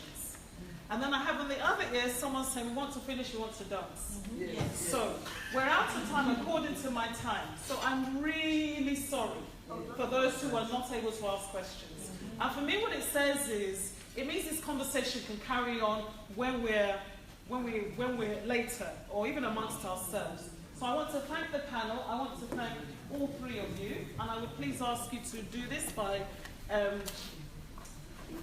giving a round of applause. Oh, there's a picture there.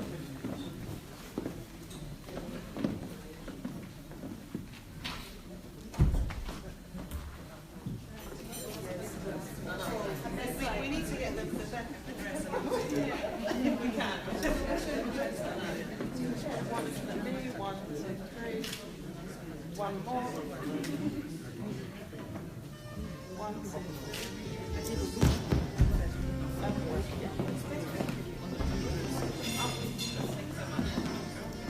Four.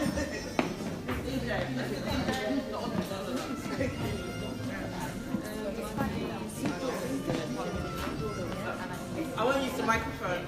I don't know if everyone has had a chance to buy raffle tickets. No? Okay, because we have some fantastic prizes. One of which, we've had so much hot weather, haven't we? It's been really hot. So what do we need to cool down? We need a nice smoothie. So we've got our lovely NutriBullet. If no one knows about the NutriBullet, it's a fantastic mechanism. You can make lovely smoothies. I think there's some wine, there's some champagne, there's lots of prizes. So can I ask everyone, if you haven't bought your raffle tickets, Costa is there selling raffle tickets. Please buy your raffle ticket. Thank you very much.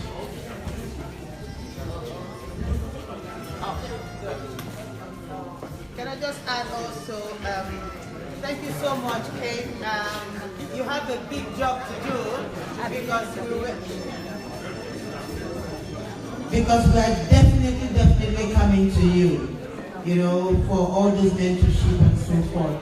Because I think, you know, you are there, giving you about the story of our journey. So it's just almost like taking from AndyLove, which is actually fantastic. So, and then again, being the female and the powerful we needed. So, you know, we would like you to be part of FOP. Is it a yes or no? Can we would like her to be part of FOP, isn't that right? Let's hear her. Okay. Then she says, okay. So when we plan to go to her House of Commons, you know, obviously we go to her, she tells us when she's free, and then we get going. And then when we have our young people, we go to her. So this is just going to be nice and easy. So it's absolutely fantastic, and thank you so much. That is really what we need when it says, how do we start? And how do we do it? You've just done it all. You made it possible. No matter what we say, you are the one that's going to make it possible for us. So thank you. And I know that you visit a lot of schools, and the young people know you. So when we say we're going to your office, wow, it's going to be so easy. So what a good way to start. Thank you so much. Okay.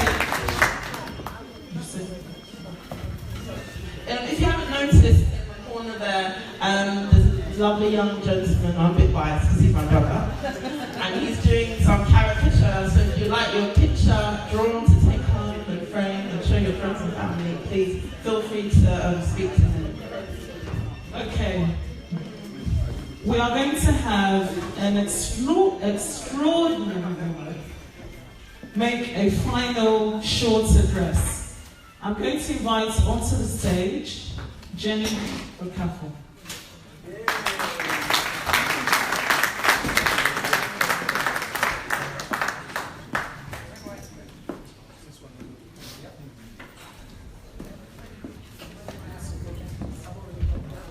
Hi everyone, thanks very much. I know you've been listening to speeches, so I won't take too long. Kate, it's a great privilege to have the chance to speak, and I'm so proud to see our young Kate as well. That is fantastic. We talk about FOP. Let me quickly go through how FOP came about. As you said, I'm quite proud to say that I'm happy that you said it. You're a single mother. I'm a single mother of 3. They are aged 34. 33 and 30. And I'm very, very proud to say that I have been that single mother from the age of 26, and I raised all these children. But one thing is very, very important to me. Looking at young Kate here, I always say that when I look at people like her, she is that woman I would have loved to be. but I didn't have anyone directing me. Whatever I know today, whatever I have done for myself, I did it my own way. I learned, I read Evening Standard, I watched television. When I heard about events, sometimes I turned up, I was the only black woman there. I didn't even know why I was there, but I wanted to be somewhere. And why was that? My grandmother, a complete illiterate, she was an activist. Whenever there was a PDP, NPN, and all the political parties, and they needed to mobilize women, they went to her. She had a voice. And I learned to speak for myself, and I saved my mind. And I think because I saved my mind too much, I was kicked out anyway, but it's okay. So after a while, I realized that it has taken me a very long time to get to where I was, where I wanted to be, and where I still want to go. And I thought to myself, if it took me that long, there must be other women who are making that journey. Since I have made my journey and I'm a little comfortable where I was then, it might be necessary to bring women together and tell them about my journey. And if my journey the experience I have had can actually cut short their own journey, this trouble about women development, women empowerment will start to be heard and the journey will be cut short. So we decided to set up the Nigerian Women in Diaspora Leadership Forum. And when we did, we had great response. People came along and we started talking, mentoring and having seminars. I realized as well that when we set up, majority of the groups we had were professional women's group, which I believe segregated.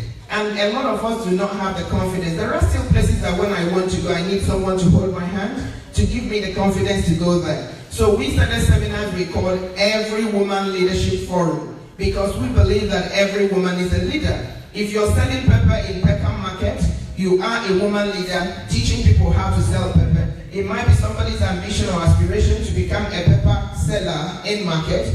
You will lead that section and tell them what to do. So we invited everybody on board, and it has worked out.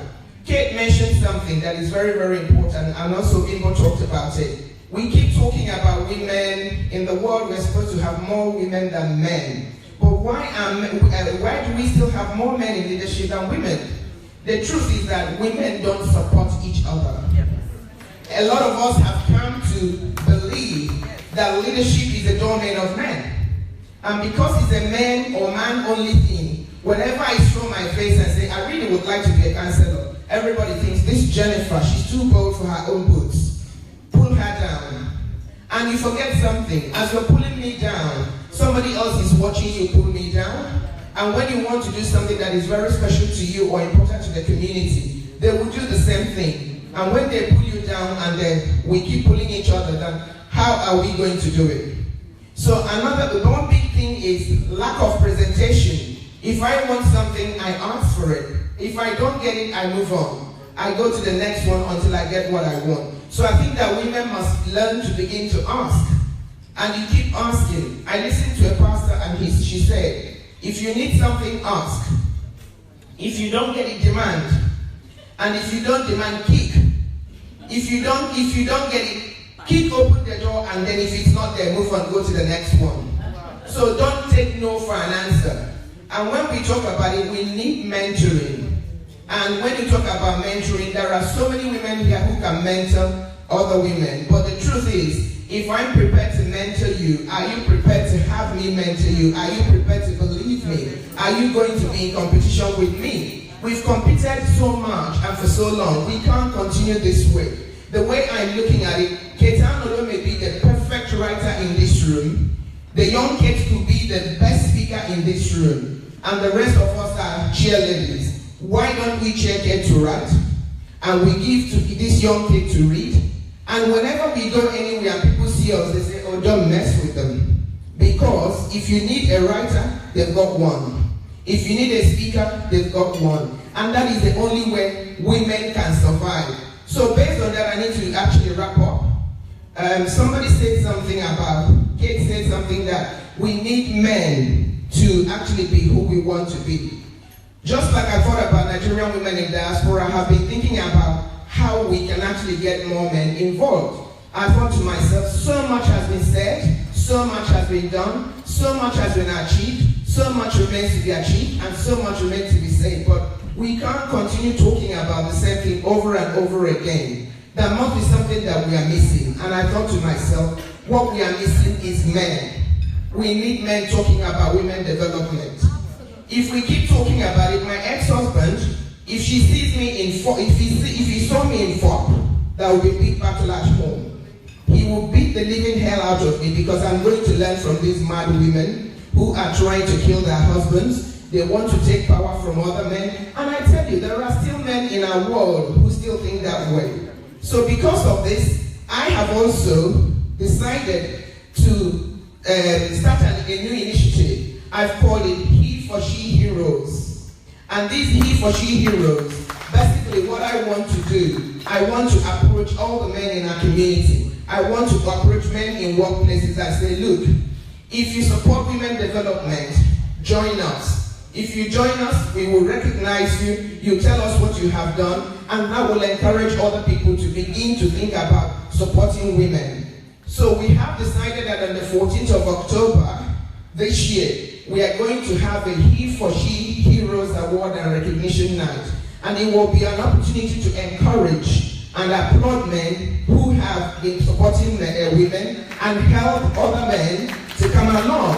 So if it's your brother, your father, your sister, your uncle, or any friend who has been supporting you, and because of him you are the woman you think you are, let us know about him. We will recognize him. Because with me, as a young woman, I would say, Daddy, I'm going to climb that tree. He'll be having his cigarette, he's not even looking. And he goes, Pet, I know you can do that. And that used to be a big challenge to me because I was looking at my father to say, oh, you can't do it. But my dad would just look away and say, but Pet, you can do more. So there are men in our world today who are saying to women, you can do more. Let's recognize them, let's make them proud, and help them to help other men to understand that this is necessary and it can be done. And we're talking about women, that's something that Kate said. Why are women not adequately represented in leadership? As I said before, we need to begin to present. We have all these people here. FOP is for all of us. We have Catch Them Young. Talk to your young children about being leaders. And being leaders does not mean necessarily going to the House of Parliament to become a parliamentarian. You can be a leader wherever you are. So I'm asking everyone here to please support this new initiative, He for She Heroes. It is something we want to do. We want to hold hands. We want to talk to everybody. We want to reach every woman. And I'm saying again, Aunty Kate, thank you very much. You've done so well. You've opened the door. The rest is for us to do, women. This is your opportunity. Thank you very much. Thank you very much, Johnny. We've come to that part of the evening where I hope you've got your dancing shoes. DJ, are you ready? So, dance, dance, dance. Come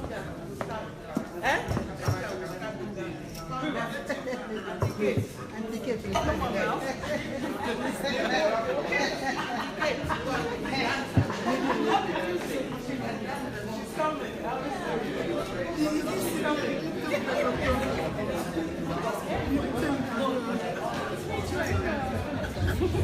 Ladies and gentlemen, could I just very quickly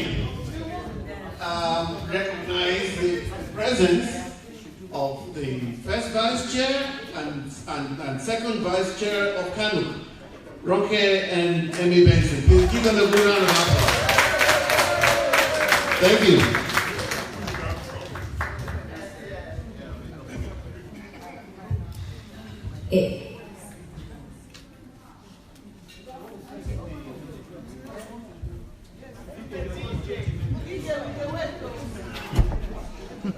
It's legendary beats.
Diaspora, bringing it to you live as it's happening.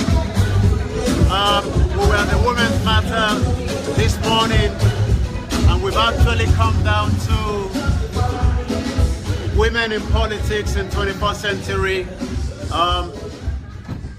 Get in touch with us if you want us to broadcast your event as it's happening live all over the world.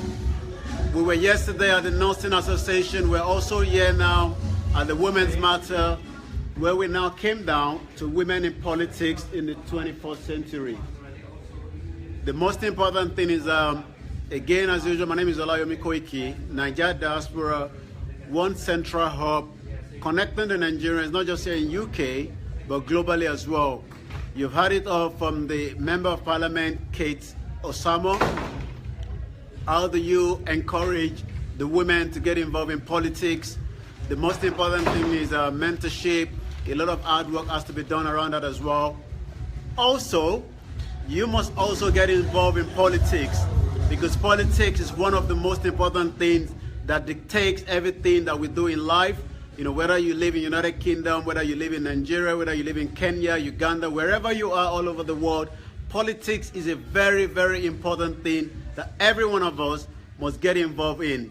Most important thing is we must encourage ourselves, you know, for those of you living in the United Kingdom, also for those of you living outside the country. Again, as usual, we're bringing it to you as it's happening.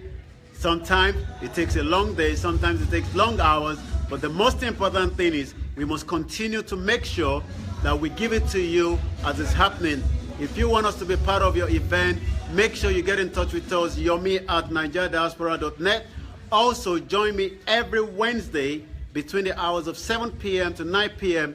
where we bring different content. You know, this coming Wednesday, we'll be bringing to you, you know, Samuel Estate, where she'll be able to tell us, you know, the effect of you living in a housing, whether you're a landlord.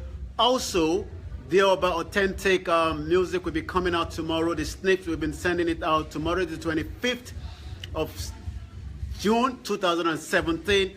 We're also using this opportunity to say to all the Muslim brothers that are watching all over the world, the Ramadan has finished, but remember the rituals of what actually happened within the 30 days that you were fasting. Let us continue to love each other. Remember all the good things you've done during the Ramadan. Now that the Ramadan has finished, make sure you continue as well. Also, we're using this opportunity to send a big love to everybody all over the world that has been following us. We had about 4,000 people that were watching us live yesterday. Again, as usual, it can only be done by you, not by us. You tell us where it's happening, and we make sure we bring it to you. Also, let's continue to remember those that lost their lives at the Greenford Tower. As you can see, this is now becoming a big major issue, because just only last night, some residents were evacuated, you know, from where they were residing yesterday. The most important thing is we must continue to bring peace, regardless of whatever the problem is. I see you as you're watching me. Again, as usual, we'll be calling off very soon. I'm going to go back inside and show you a little bit of those that are dancing, having a good time. But I'm sure you've learned one or two things. But tomorrow, we'll be bringing something different next week. Thank you very much for joining us as usual. And like I said, if you want us to be part of your event, if you got something you want to promote, you want Nigeria Diaspora to get involved, to be your media partner, we're also still looking for those that can sponsor the program on a Wednesday between the hours of 7 p.m. and 9 p.m. Again, as usual, my name is Olayomi Koiki, and thank you very much for joining us at this very long journey that has taken place from Women's Matter up to the politics, women in politics in the 21st century. We're going to go back into the hall and show you a little bit more people dancing, and we're calling it off tonight, where we'll be back again next week. Thank you very much.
again next week.